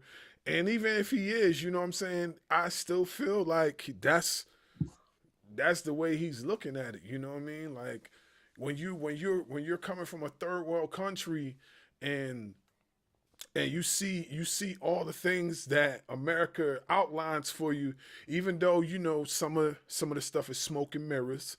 Let's be for real. You know what I'm saying? America wants to make themselves look like the greatest thing on planet Earth, and to a certain extent, they have a lot of attributes that we all need. But you know what I mean? There's other people that will tell you that they'd rather stay in their own home country than come here. But for people that are in Africa who want that chance at doing something more than what they're doing over there, nah, they're going to look at certain people that's been magnified on the television. That's just how I feel. That's how I kind of feel like it. That's the way he's looking at it, But yep. I appreciate that. No, I got you. I'm gonna do that. I'm gonna do that for real. Yeah. Go ahead, bro. Continue on. I just had that question about the kayfabe and the ricochet stuff. Go ahead. Okay. Now, I want to ask you this. You are praised for your quickness and your agility. You know what I mean? And we kind of tapped in on that with the whole Keith Lee thing or whatever. So, is there a Pacific veteran cheat sheet or a piece of advice that changed the way you view physics of the wrestling ring? Not really. No, it was just when I started, I was like 190, like 180, and I was very quick and very agile, very light on my feet. So I just kept that as I got bigger. Mm-hmm. So now it's more impressive. But it's just never losing your tools, keeping your tools. That's kind of like what works, find what works, find what nobody else is doing, or nobody can do as good as you, and just work on it. Just make that your thing. Yeah, you because of your agility, you're in a class of a lot of big guys that can do some phenomenal things. Of course, we talk about Keith Lee. Yaya is another person that, man, that guy. When I seen this dude do a swanton bomb, and me and him was watching the show together, I was like, and you remember what I told you? I was like, yo, did this dude just do a swanton bomb? This dude's like, he gotta be pushing almost 300 pounds. And he just did that joint effortlessly. And some might even say that he did it better than the person that basically invented the move, Jeff Hardy. Like, some people might even say that. I was like, damn, that was crazy. You know what I'm saying? Mm-hmm.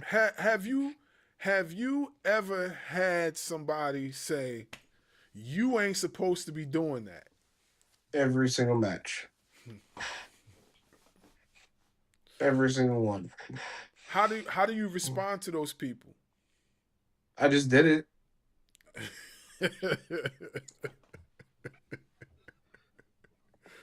You're not supposed to be able to do that. I literally just did it. Yeah. You want to see me do it again? Like, yeah. And the reason why I asked that too is, last year we had Ahmed Johnson on the show, and he spoke about how like Shawn Michaels had pulled him aside and told him that he doesn't want Ahmed to be doing certain aerial moves because it makes people like him look bad when they do it. You know what I'm saying? But Ahmed was like, well, you know what I'm saying? It's the nature of the beast. You know what I'm saying? If I can do it, I'm going to do it. You know what I'm saying? And a lot of moves that Ahmed did was like effortless as far as his agility. You know what I mean? When you seen him jump to the ring ropes and just like one leap, and I know the rings, certain rings are set up higher than others, so it's almost like you jumping onto like a desk and trying to step into the wrestling ring. You know what I'm saying? So you gotta have Some higher than that. Yeah. So you gotta have some like, Zion Williams type of hops to really, you know what I'm saying, get over top of the ring and get up there, whatever. So yeah. It's having a charge out there tonight. Okay, yeah, sure. I can still hear you. Oh, okay. That's that I think agility is definitely important, and if you could do it, go for it. You know what I'm saying? I feel like there's going to be a lot more hybrids as far as bigger athletes that are going to be coming into the sport and being able to do certain things that we're not expecting them to do, but they're going to be doing it, and they probably will do it better than the person that, actually either invented the move or actually, is smaller. You know what I mean? So I think that is happening more and more and more nowadays. So yeah. My next question. Wait a minute. Okay, this will make sense because the question is lined up and it's talking about your past. Your past. So right here it says, when people look back at Trey Havoc's era 10 years ago. Oh, hold on. Oh, shit. He disappeared. Uh-oh.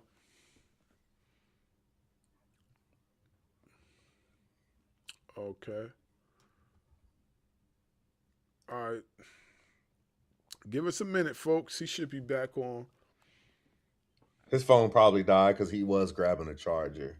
But yeah, man. Yeah, until we come back, I would just say this. I would challenge you to bridge that gap because there are some people. Now, I didn't really go all ham on Obafemi and what he said. It just struck a chord with me because I feel like the way our government and everything is doing people like that look like us and people that are, brown skinned, what they're doing to them, I feel like it's injustice, right? And then when I see that, Elon Musk, he was a big proponent of Donald Trump, and still, if you get on X, you'll still see him, trying to get Donald Trump over, if we're staying in wrestling terms, get Donald Trump over. And so there are people on TikTok that are actually like going all in on Obafemi and what he said. So I would challenge you to like bridge that gap between how us Americans feel and how Nigerians or Africans in particular, what their mindset is. Yeah, that's all I was gonna say. Now we got him back. Yeah. All right, I'm back. Sorry, guys. No, you good, bro. I like I told you, bro. I definitely, I might even do the video tonight after we finish the interview. Like, I definitely would do that and break it down, and explain. I don't have no issues whatsoever doing that because, you know what I mean. Some people are just bland. They just don't understand. Like we're not the only civilization in this country. Like there's other ethnicities and backgrounds that are here that have a different outlook of way we look at things. You know what I'm saying? You know, it's by God's grace that I could see both sides because, you know, my family's literally both sides. You know what I mean? I got my American side and I got my Nigerian side. So I could see both aspects and not get offended about it, you know? So what I was trying to ask you was, it says, when you look back at your Trey Havoc era, 10 years from now, do you want to be remembered as the guy who conquered a tag division or a guy who conquered the singles division?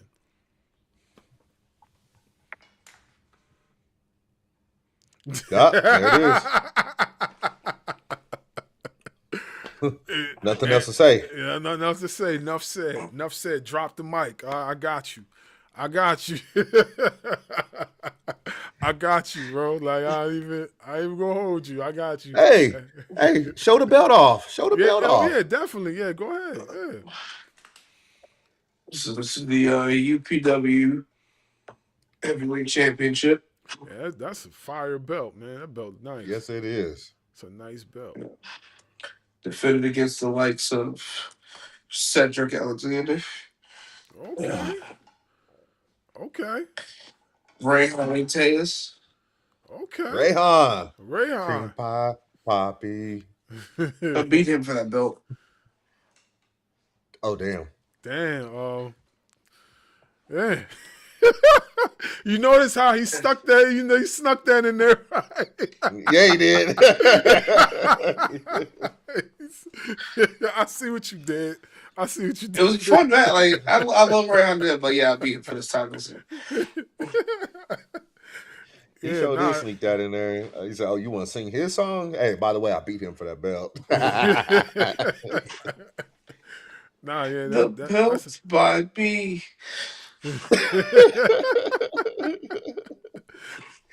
That belt's tight. That belt's tight. Where's the other belt? Where's the other belt at?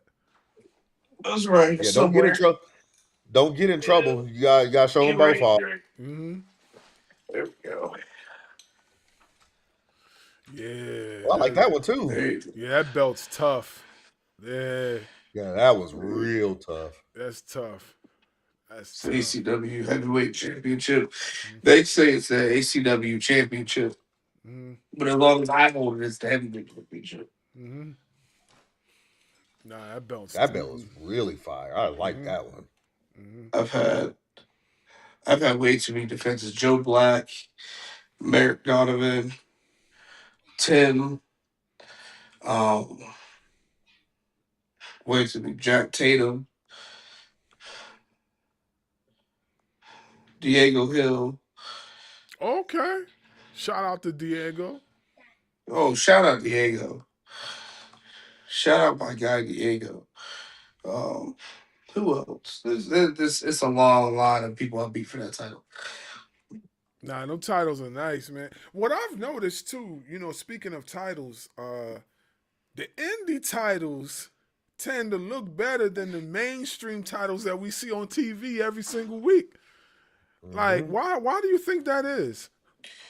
Man, it is so rare to see a championship or an independent championship that isn't derivative from like a WWE title or a New Japan title.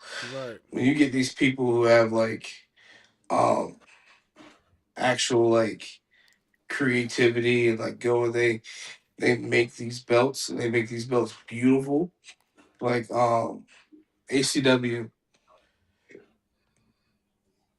Yeah, I don't know if okay, ACW's will be introducing a new title soon. That title is beautiful.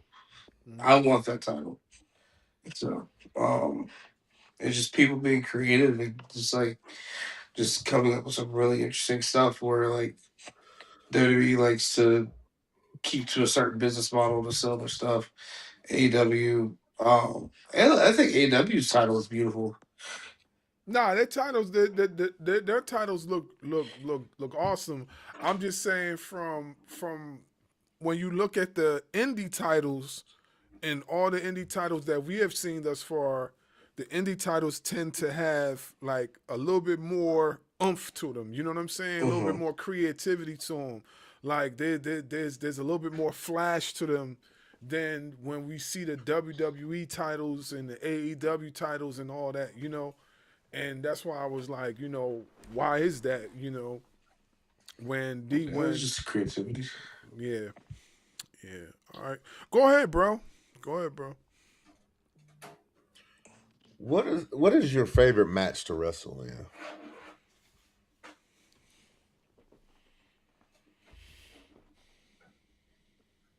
It's straight singles.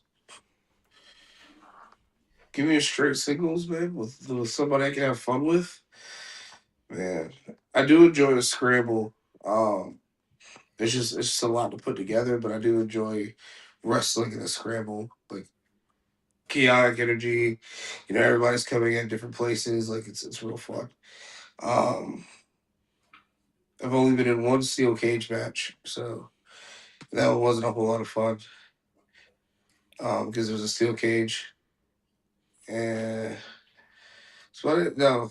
Yeah, definitely give me a straight single, straight 1-on-1. What is your least favorite? Triple threats, and fatal four ways. Why is that? I hate calling them. There's just too many people.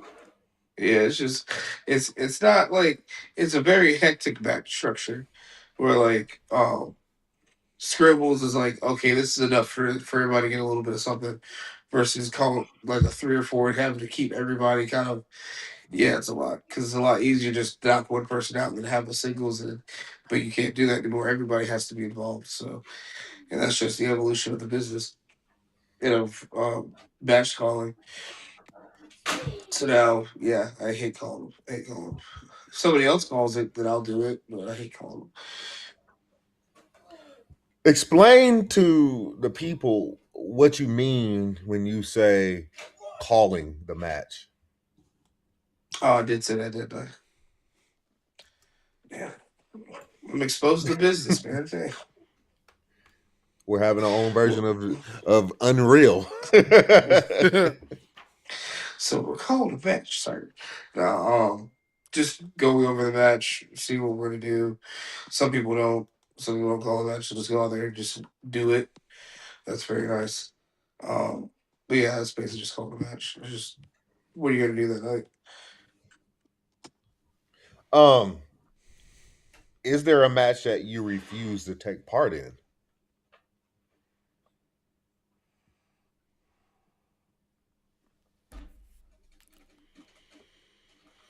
No.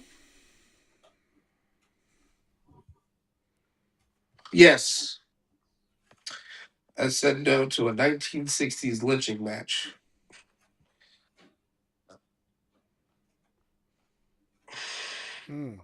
What? Yep. Was it a lynching match or a noosing match? It was a 1960s either noosing or lynching match. And that's the exact face I had when they proposed it to me. That, Yep. and this was a real thing. Oh yeah, absolutely. Yep. Wow. Okay. Yeah. Yeah. Uh, Dude came and pitched it to me. He was like, "Yeah, man. Thinking of having you and this guy do this," and I'm like, "Why?" He's like, "I think it'd be like controversial." I was like, "And you want you that?" He's like, think? "Well, it." He's like, "Well, any publicity is good publicity." I was like, "No, it's not," and I will not be taking part in this. Wow. You know, Not to cut you off, bro. I just want to say something. Um, did you feel some type of way when that idea was brought to you that being in the type of space that we're in right now in today's world, that there's still people that you know um have that thought process? Yes. It was a black dude that pitched it to me. Oh. Oh. Yeah. Damn. Yep. Okay. I didn't expect this. You say that. I was waiting on it. I was waiting on it. Oh. Okay. Yeah. Yep. I have no words, bro. That's on you, man. I don't know what to say. It got me flabbergasted. Damn. Okay. Wow. What do you say to that? It's like, okay, that is definitely just like him. That I was not expecting that. So let me ask you this then. Mm-hmm. How did you take it when he asked you that question? Exactly how y'all took it. What I said to you. Your face is the same face that I made when he proposed it to me, because we weren't even like me and the guy that we were feuding with. We were not in a feud like that. Like we were, like it was not that deep. And then like he was like, "I think this would be really good for you guys." I was like, "Absolutely not." And I was like, I have no problem telling people when they have bad ideas. Like, yeah, I have no problem laughing at people's faces. I was like, I'm not doing this. This isn't happening. That wasn't just a bad idea. That was an idea that probably could have gotten him punched right in the face. You think? My baseline is professional. I can't. I get it. Yeah, I get it. We understand, bro, and we commend you for it. But there's just certain things that I'm like, damn, bro, like, and this is another thing, and we've touched on this before earlier in last year with I believe we talked about it with Odyssey. I felt like it's not fair that what I'm saying, being black, and you can't really express certain feelings because like you're looked at a certain way. You got to hold a certain type of conduct, but then everybody outside of that can get to like express their thoughts and emotions, like, what I mean. And I felt like being like that, like, I don't think after you telling us the story, I don't feel like it was fair to you. Like, why would, really, like, what I'm saying, like, you really gonna bring that up to me, what I mean, knowing the type of spaces that we're in right now, you really gonna bring that up to me? Like, I don't feel like that's fair, man. And like, I know you, I mean, of course I know you're a guy of prestige, but I'm just saying, like, I know deep down that didn't sit well with you. You know what I'm saying? It's a thing where like people see me and they hear I talk and they kind of, oh, he's fine. He's not he- so That's another it's thing. I a, hate that too. yeah. I hate Oh that yeah. too. Being where I work at, the type of spaces that I work in, you understand? They kind of like, oh yeah, oh he's a tall, black, easy-going guy. He doesn't really get emotional about this stuff. Ha ha. He's an uppity Negro. Yeah, Oh, exactly. here's one of the good ones. Yeah, Yeah. yeah. We're just gonna pat him on his head. Ha ha. Like, you know what I mean? That's, and then when you show the other side of yourself, all of a sudden, oh my gosh, I was shocked. I can't believe he acted that way. You know what I'm saying? I can't stand that, yo. My blood just boils when, you know what I mean, you get put into that box. But look, I commend you for holding, you know what I mean, yourself, as far as like not going off the director, because that's probably what people outside of that would wanted you to do, just so they could have something to say. You know what I'm saying? So Like I gotta, my biggest thing is never give him a reason. Never give him a reason to talk about you there unless it's a good one. No, so within reason, yeah, I stay very even keeled because I know y'all want me to lose it. Y'all want me to blow up. Y'all want me to do this. And it's like, I'm not going to give you the satisfaction because I don't have to. Like, at the end of the day, like, people, like, if you are not paying my bills, if you are not underneath my roof, you don't matter at the end of the day. So why would I let this person who doesn't matter, why would I let them affect, you know, my career path or, my passion? I'm going to let you affect that. And this isn't going to bother me in like 20 minutes? No, I'm all right. Yeah. Shout out to you, because man, I don't know if I'd have been able to have that same restraint that you've had. Because Yeah. Like, that it's one of those, like, I don't even get mad anymore. I automatically just get to, well, why do you want to do this? It's not even, it's like, my first thing is like, yo, what? I was like, no, please explain to me why you thought this thought process, like, why you thought this is a good idea. Please, I want to hear it from you because hopefully it makes more sense than how you're coming at me right now. I get it. I get it. Woo! All right. Dang, I done lost my whole thought process. That threw it, and I think it threw me for a loop more so because you said it was a black man that asked you that. That's what threw me for a loop the most. Yep. Yeah. So and I wasn't winning. Oh,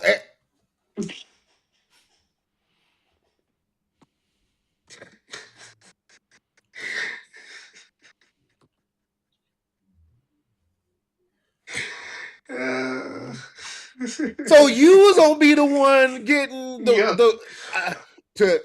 for YouTube purposes, you were gonna be the one getting the rope. Yep.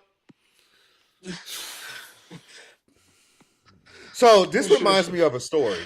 And you know what story I'm talking about, Bars. Ahmed Johnson said that he was supposed to take a rope too. Vince McMahon had came to him about also holding on to a rope. Yep. And that's what ultimately put him out of the business because he said no to Vince McMahon about holding on to that rope. Yep. Yep. That's man. Man, and not to cut you off, but like, and when we spoke to him about it, we was like, and he explained, and he said, he was like, yo, just imagine if I did that, how would you guys look at me as being young kids and watching me in the ring, and then I do something like that? What would have been your thought process? How would y'all be able to look at me? You know what I mean? If we had this interview down the road, like, what would your questions even be like? You know, he just asked. It was like, yeah, it would have probably been lined up a lot differently because we would have been asking, like, why would you think that was okay? You know, and man, that's crazy. That's crazy.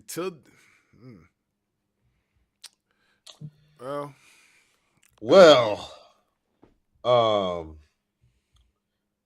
so with that being said, being the fact that my head's all messed up right now, bro. I ain't gonna lie to you.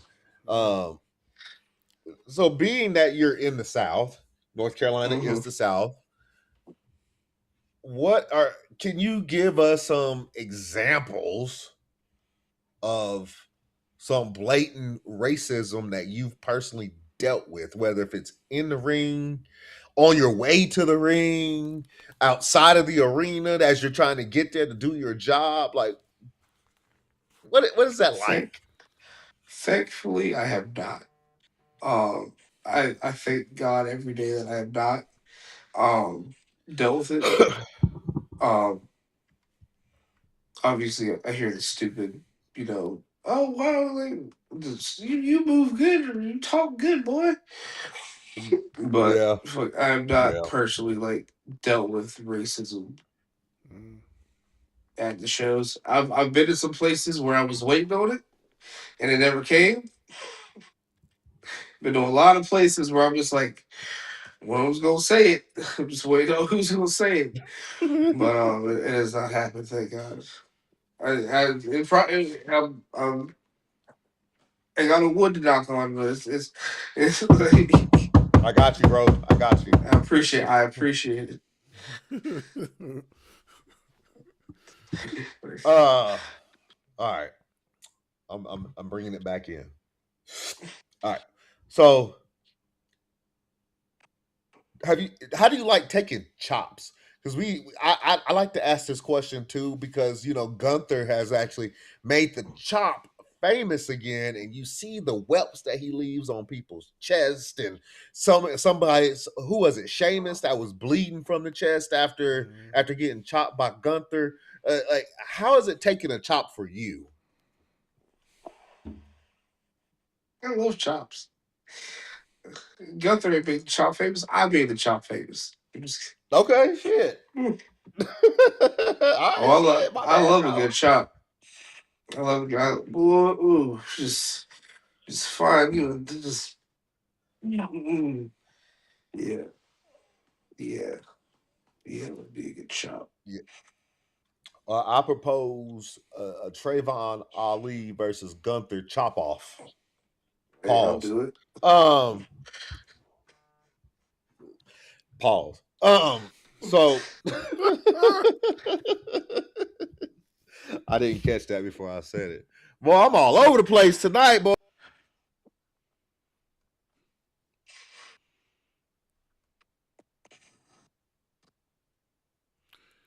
You're muted. Oh, dang. I told you I'm all over the place. I don't know There how he that is. happened. There you go.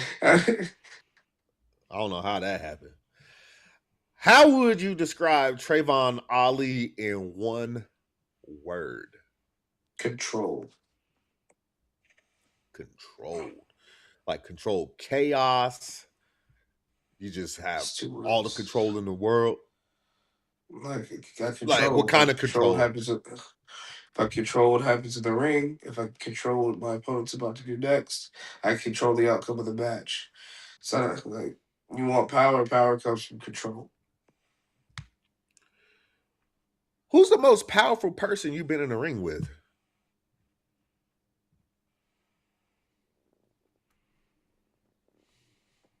Like strength wise, or like aura. Both.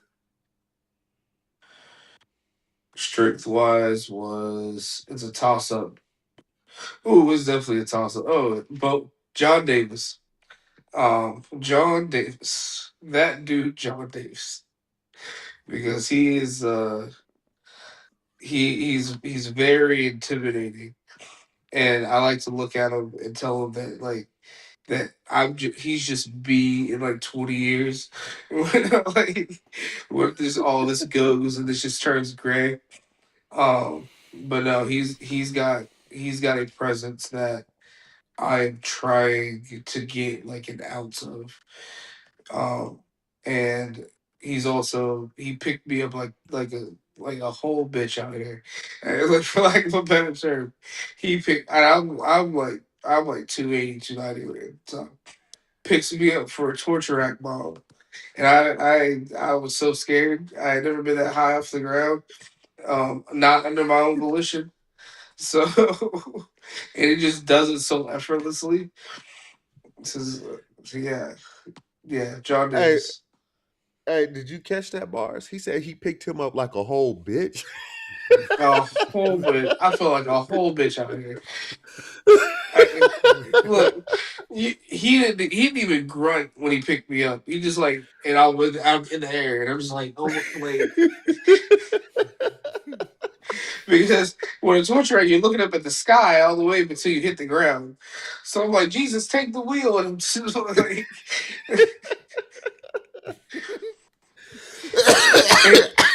the torture rack bomb was my finish. He was using my finish, so I'm just sitting there like, is Oh, this what I damn. do to people? Like, yeah. Oh my gosh. Whew. What makes you different from everyone else in the locker room? I'm not like Like in the locker room or in the ring? In the locker room. I don't talk a whole lot. Normally we'll find a corner, I'll put my headphones on. I'll kind of chill. I'll interact with everybody like at some point or like immediately, but I like to kind of just be with myself. What does a pre-match ritual look like for you? It depends. I have to find the song that most closely fits what I'm about to do tonight. So if it's something where you want me to like the promoter's like, hey, go kill him. Like I need you to go be a monster, go kill him. All right, then I might listen to some like really dark Eminem or some The Game. If I got like if it's something that's gonna be more competitive, then I'll put on like Bigger Than Me by The Game or Ali Boubaye. Um, if somewhere be yes sir. Just depend, and I'll do that, and I'll just listen to it on repeat. I'll just sit there, just get in the zone. I'll sit like I'll tie my boots. That's kind of become um my thing. Is kind of just like helping me center myself is when I do my boots. Um, yeah, just find that song, man. Just like grooving to it. Just get in that mood. What is your message to anyone who doubts you? Now, I know what you said earlier. You feel sorry for them. But is there a specific message in general you would have for these people other than I feel sorry for you? I feel sorry for you because obviously there's something wrong with you. Like, like, baby, is you okay? Like, did you eat this morning? Like, you got your glasses? You know, cause like, I can understand if you doubted me like a couple years ago, if you doubted me last year, whatever. But you can't look at what I'm doing right now and tell me any different than I am one of the best going right now. Like one of the best professional wrestlers on the planet. I like to think so. It helps keep my ego up. One of the best black wrestlers in the world. That's verifiable. We can check that. Like two top championships, two top promotions in the Carolinas. I got my beats. I'm here, like consistently, but like you can't. Like I try to be very humble with myself, but sometimes you just gotta talk your shit. I I feel like mean, that's come it's on, the man's a okay. champ. I feel like it's okay for you to talk your ish. You know what I'm saying? Like it's professional wrestling. We just not too long ago we just start talked about promos. You know what I'm saying? So like I feel like it's okay for you to be confident. I feel like professional wrestling is like rap. You know what I'm saying? It's like hip hop. It's like battle rap. Like, you know what I mean? You take two people, you get them in the ring, they go one on one to see who's the better individual. It's the same thing in battle rap. Battle rap, you get two people in a squared circle, whatever it is.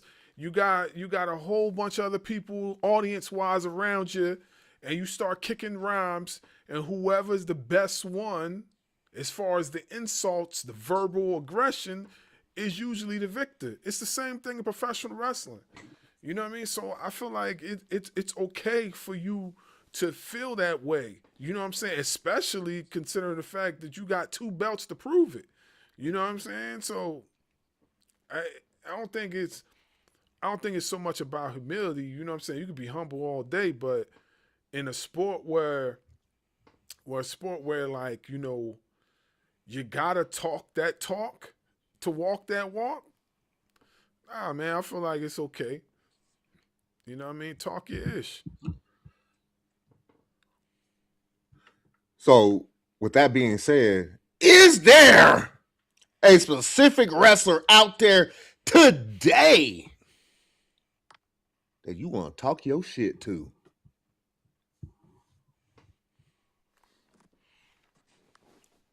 Hmm.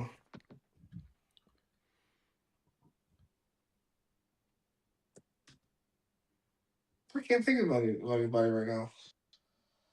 Yeah. Wrestling's been too good to me lately. I have no enemies. I have no enemies.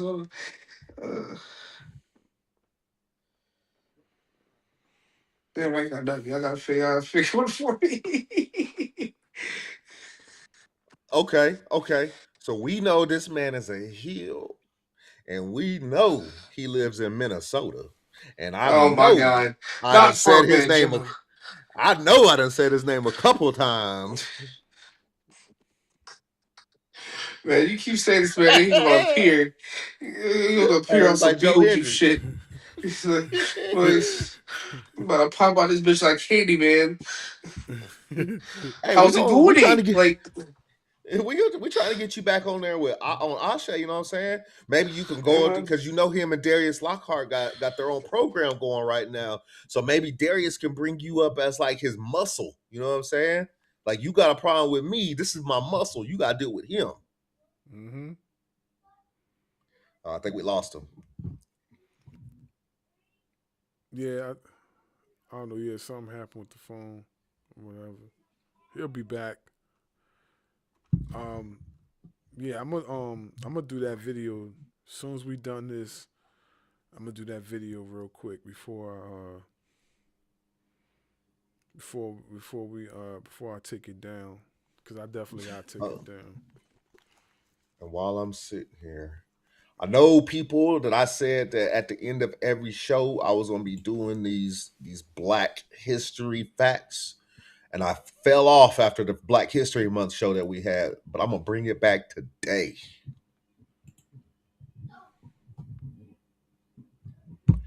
But yeah, I'll just say I don't know if you heard what I said, but I was like, you know, him and Darius Lockhart have their program going on right now, and Ashe. Uh-oh. Uh-oh.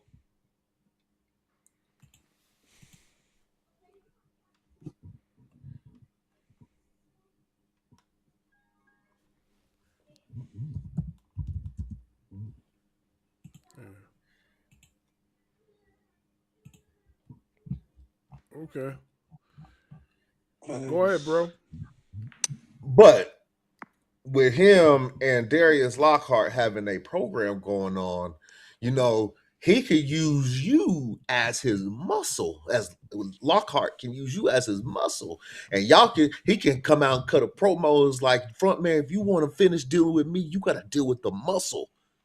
And that muscle is Trey Von Ali. And you go out there and you just give him the works.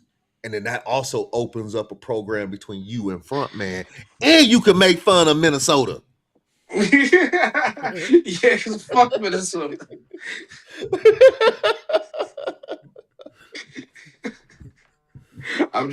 Hey, look, hey, Minnesota, I'm just playing.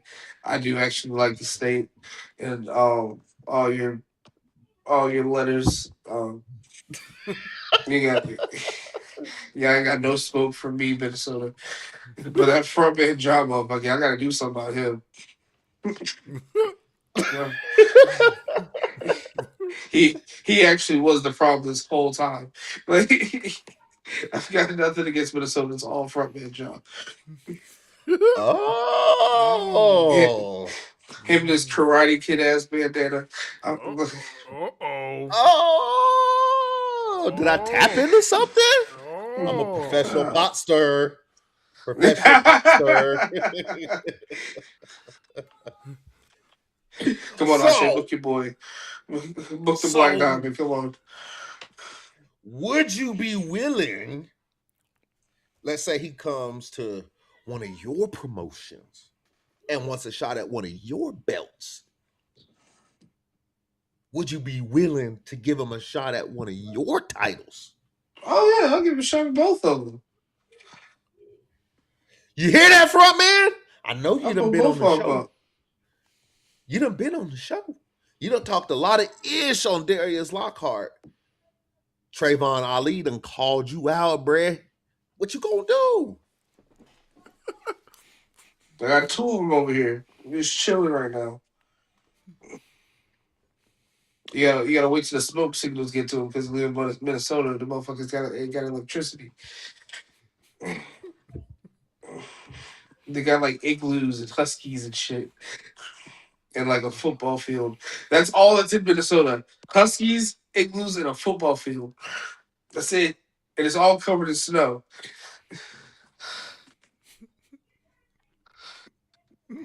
Hey.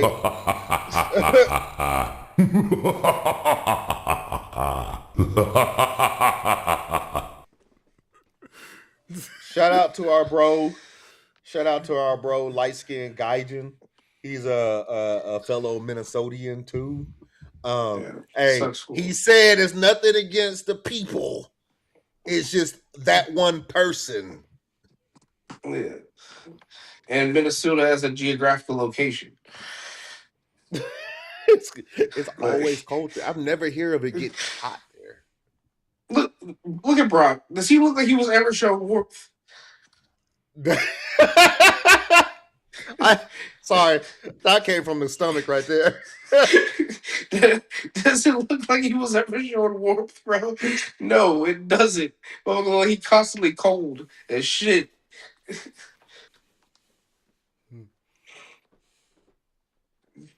All right, I'm back.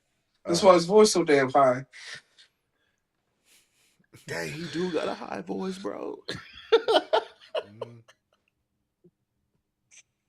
Hey, they You can gotta teach open you how that to third hunt, eye. Shit. I don't though. trust Hey, him. Brock can I don't teach you how to trust hunt Dick moose. Cheney. He fucking chasing them shits.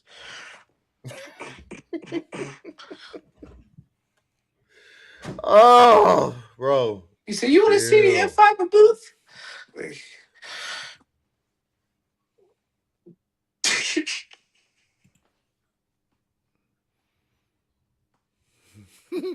Oh my gosh. Okay. So what would a match look like between Trey Von Ali and Brock Lesnar? See, who's booking it? Because that changes the dynamic very much so. Let's just say it's not WWE because we know what they're gonna have Brock do. They're gonna want to do German after German after German, F5, game over. So let's just say UPW. Oh, that'd be fun. That'd be a lot of fun. Cause like I love Brock. Brock's got that explosive power that just like I'm gonna pick you up and throw you where I need you, where I want you to be. And I have that too. That's because of the amateur wrestling. All that explosive power just comes straight from amateur wrestling. So I think that'd be a lot of fun.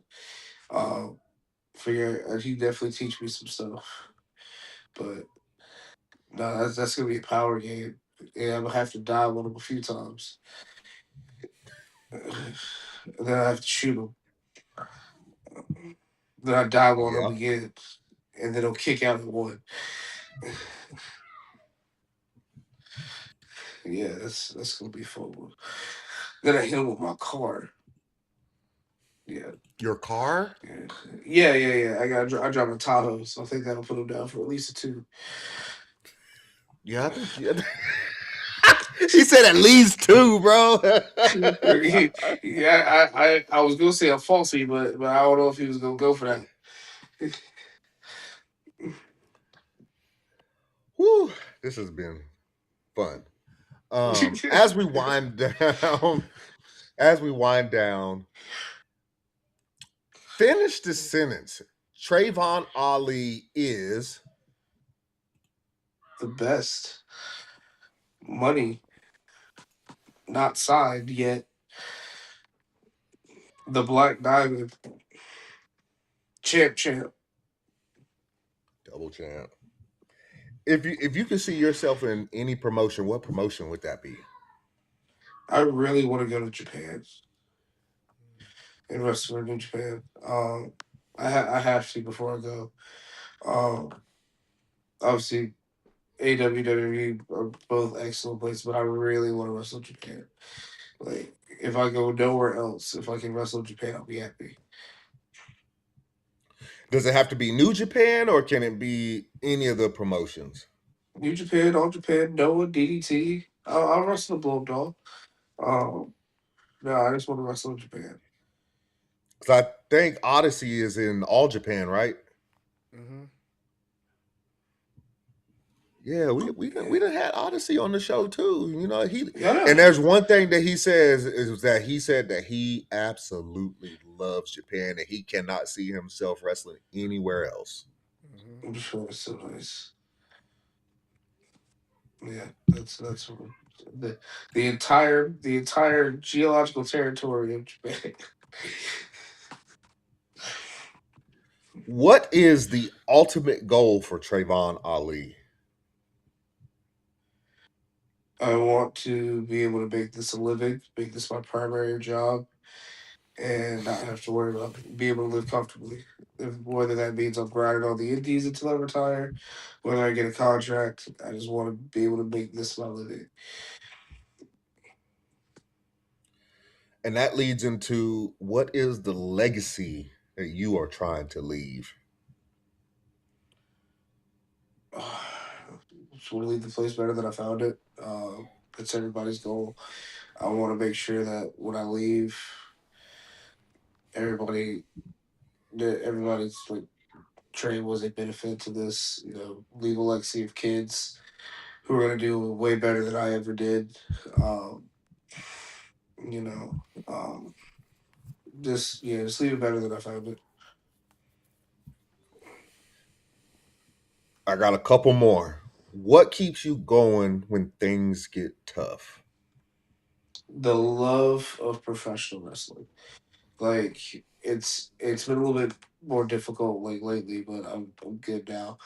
But separating all the politics and the drama and the business part of professional wrestling and the art of professional wrestling, like all the stuff you do for the 6 or 7 days and or 6 days and 23 hours, but for like an hour you can just only think about wrestling. That hour is why I do it. The 15, 20 minutes of the ring is why I do it. Like that's what keeps me going. Like all this other stuff can be draining, can be tiring, can be stressful, but I love doing what I do. And lastly, well, there's another question, but that one's the very last question before we close the show. But this one is, what would it mean for you to headline a Wrestle Kingdom or a All In or WrestleMania? What would it mean for you to be able to headline one of them? It would mean that I was right. The people who believed in me were right. The people who told me that I could do this and I could do this at a very high level were right. Um, it puts me in a very good position, obviously, with wherever that would be. But just that validation is like, yeah, like, people took a chance on you, people gave you breaks, people, give you up or like gave you opportunities because they saw something in you. And that's a validation to me, that's a validation to them. It's acknowledgement, that's a thank you. Um, yeah. Right on. Bars, you got anything else? No, that was it for me. That was it for me. Go ahead, Mr. Ali, and plug any and everything you got going on and plug all your socials. So I have the Black Diamond Trey Von Ali. Get me on Facebook, Trey Von Ali. Um, Instagram is Black Diamond Ali. TikTok's Black Diamond Ali. Twitter is Black Diamond Ali. You can catch I got some shirts on badpantsmerch.com. Um, also, wrestle the North Carolina area, Tennessee, Southeast, all that good stuff. Book me, booktheblackdiamond.com at gmail.com. Check me out on YouTube. Just look up Trayvon Ali Wrestling. See if you like it. See if you doubt me that. Man, we really appreciate you taking the time, and I know you said that you're just getting over a cold, so we appreciate you taking the time coming on the show, just having a conversation with us for, I guess, the past 2 hours and some change. So, hey, listen, we had Rayhan on the show for 3 hours, bro. That doesn't surprise me at all. I'm gonna let it talk. Yeah, we had him on the show for 3, and then when we had the entire Ugly Gang on the show, that Woo. also went for 3 hours, and it was fucking crazy. I love Them so three much. together. Yes, it is. It is a problem. It is an absolute. I love him so much. Yeah, them guys are awesome. Like even to this day, even on my personal Instagram page, like Jordan Holt were interacted with all my stuff, and he interacts with everybody. I mean, Jordan Holt, like I owe that dude so much because whenever I post stuff on my personal Instagram, he'll repost it, he'll comment on it, or whatever the case may be. So shout out to Jordan Holt. Shout out to Rayhan, because when we did our interview with him, I was wearing the Ugly Gang shirt. So yeah, he got in, but I was the first honorary member of the Ugly Gang. This guy. I love those guys. And man. then I love those guys. And then what's another highlight? We had Psycho Boy Fodder on. Okay. And I got a special high from Angelina Love. Hey. Here we go again with this. Oh my God, man. But no, this has been. You want to talk about something wild? Is not knowing that they were married and going into a locker room and just seeing your middle school like crush or whatever. It's like, was that Angelina Love? You're like, yeah. What is she here? Oh, she's here to flatter. What? Like, yeah, no, it's it's hilarious. It is too. As when we set up the interview and I was looking at all his socials, I'm like, I am sure seeing a lot of Angelina Love on his socials. And then I look more into it, I'm like, holy shit, they're married. I did not know that. I did not realize that she had left the other dude that she was married to when she was in TNA still. But when she said hi to me, I was like, oh, I'm good. I'm good, bro. You can't tell this man nothing after that day, boy. You so good, Nah. Exactly. Nah, but in all seriousness though, bro, like we really appreciate you. Like I said, I know you said that you wasn't feeling good, you're just getting over a cold and stuff, and you still made time to come on the show and talk to us. So we really appreciate you. Absolutely, man. Thank y'all for having me. Yeah, we appreciate the opportunity to see you come on the show and talk about your journey in professional wrestling. We hope that this won't be your last time coming on the show as well. We definitely would like to have you back, and especially like if you have something big coming up, don't be a stranger. You know what I'm saying? Come through. You want to promote it? We here. Tap in with us. We definitely can make something happen for you. Absolutely. I appreciate that. Thank you. Yeah, you're welcome. Yeah, we go all out for family, because now that you done been on the show, like my boy likes to say, you family now. Appreciate that. So before we close the show out, I asked this question to everybody, as you can see me getting my notepad ready. If you could see anybody on the Ring Ropes and Turnbuckle podcast, who would it be? But you, Mr. Trey Von Ali, has to help us get that person on the show.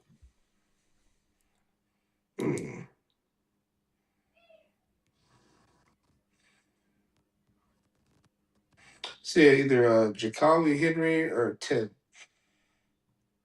Ooh, Tim. Tim is a good one too. Can you spell the first one? JKAAMI.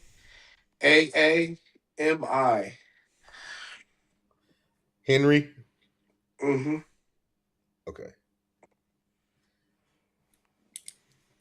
Where we see Tim at before? It was it DCW? Yeah, It's I think possible. it was DCW. Yeah. His name was Yeah, mentioned yeah. when we spoke to the owner. That one Nemesis. Nemesis. Yeah, his name was mentioned. Yep. Oh, no. All right, I got him written down. Well, go ahead. Is there anything that you would like to promote or speak on real quick before we tap out? Let's see what I got going on. April 4th, I'm going to be in Newburgh, North Carolina for UPW. It's going to be a fatal four-way elimination tag match for the newly vacated UPW tag team titles. So I might be out here 3-belting it up. Okay. That's April 4th. Going to March 29th. There's going to be Trey Von Ali versus JAC at PWF in Newport, North Carolina. That's going to be for the Coast to Coast Oceanic title.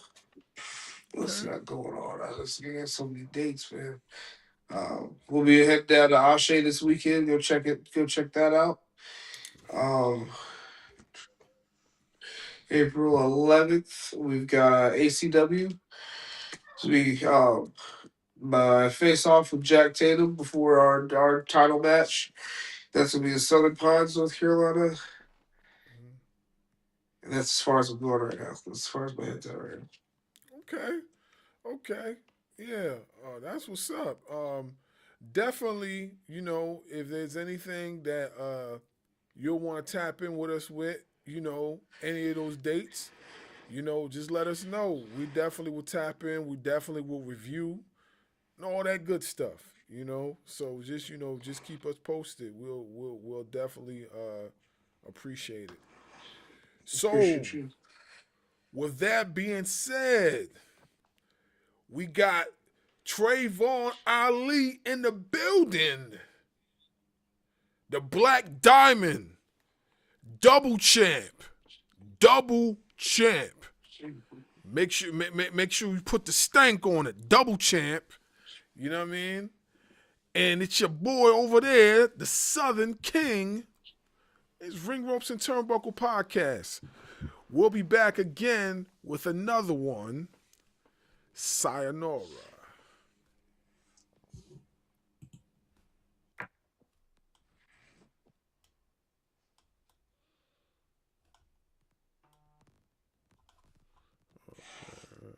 Yo, Robert Mason here, and the fire in this arena is unreal. And I'm Molly Finwick. We are the Ring Ropes and Turnbuckle commentary team, bringing nonstop action.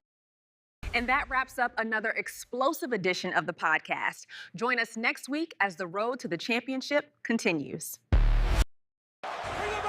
This is the Ring Ropes and Turnbuckle Podcast, your home for real pro wrestling talk.